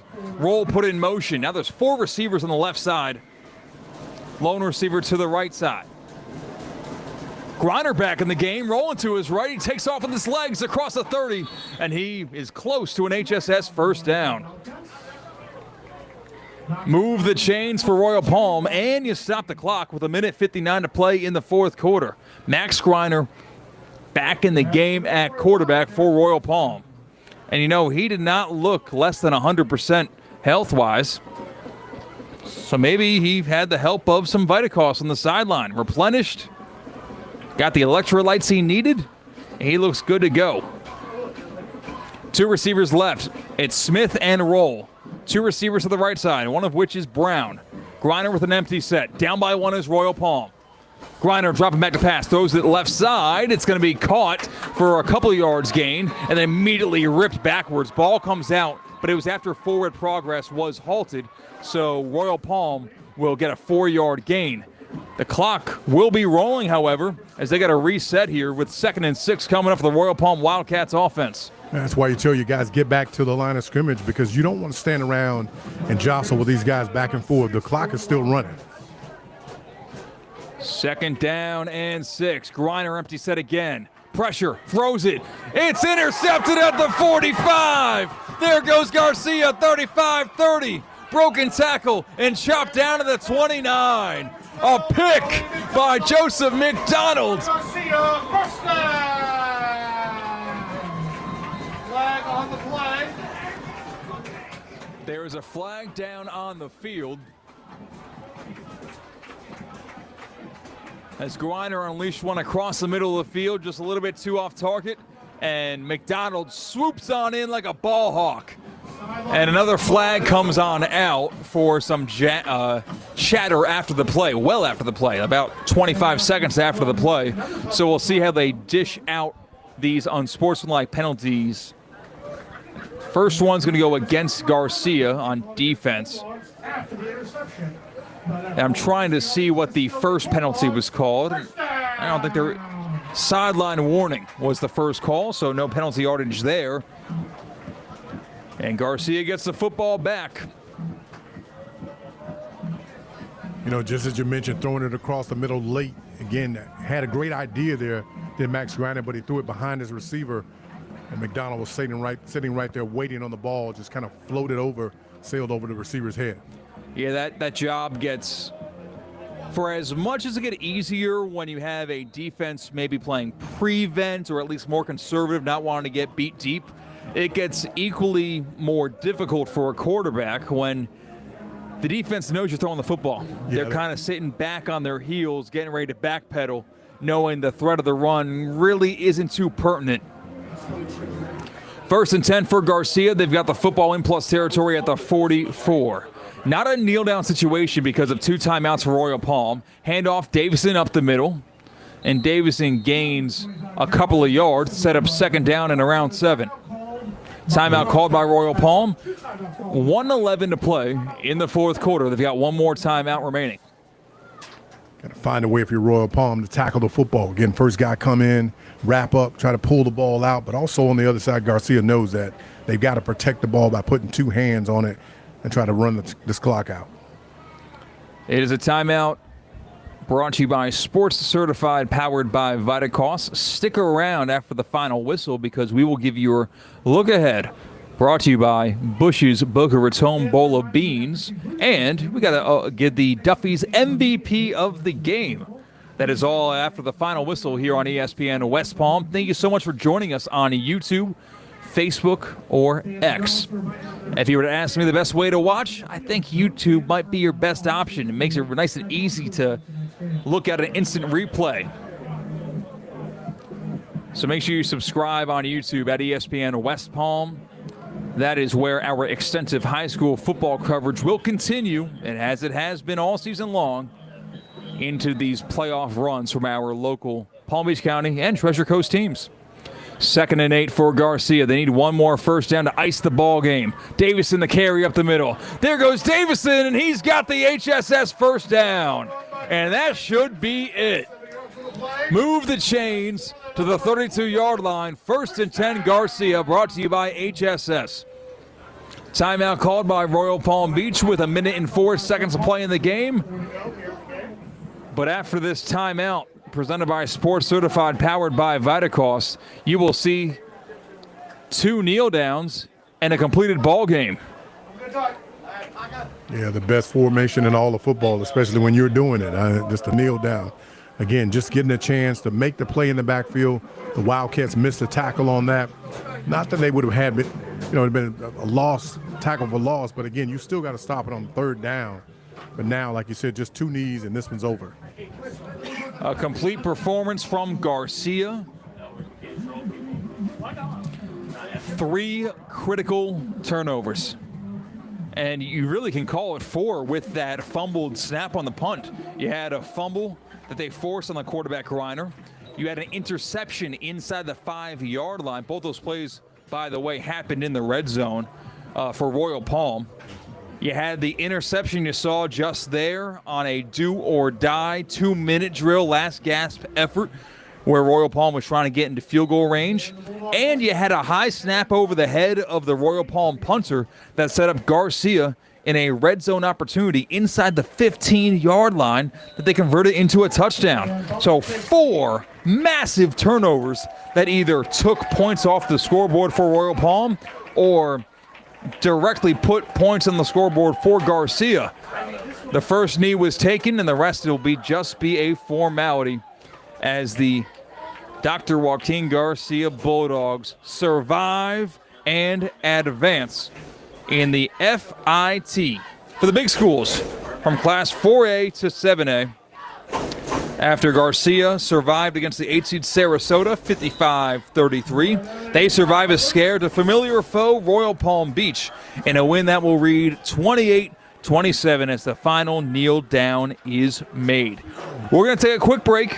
When we come back, we'll give you an updated score and the other side of the bracket. Again, the winner of this game, which is Garcia, will take on Palm Beach Guardians, Westwood winner. We'll take a quick break. Be right back right here live on ESPN West Palm.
Back here on ESPN West Palm, wrapping up the HSS Game of the Week, supported by Smith Ball, Baez, and Prather. A double dose of HSS Game of the Weeks here, as we will have the Atlantic home playoff game tomorrow night right here, same time. We've got some business to take care of. First and foremost, the 28-27 win for Dr. Joaquin Garcia Bulldogs. They get the win, survive the scare, and the Duffy's MVP of the game, you got to go QB1. Wearing number 1, Caleb Butler. 3 touchdowns, a critical third down scramble. Butler was the leader this team needed tonight. Yeah, just a cool customer all night long. Took a lot of big licks. The coaching staff of the Bulldogs made an adjustment at halftime and protected him a little bit better because he took some big shots there. Remember early in the first half, he was laying down on the sideline for about 4 to 5 minutes, so you were really concerned. He was able to fight his way back in through a couple of huge touchdowns to help his team. You know what? I can't help but look at the Garcia Bulldogs team right now and how into this they are. Florida high school football is different. It's different in the fact where it's not really an equal playing field for everyone that plays in the same class.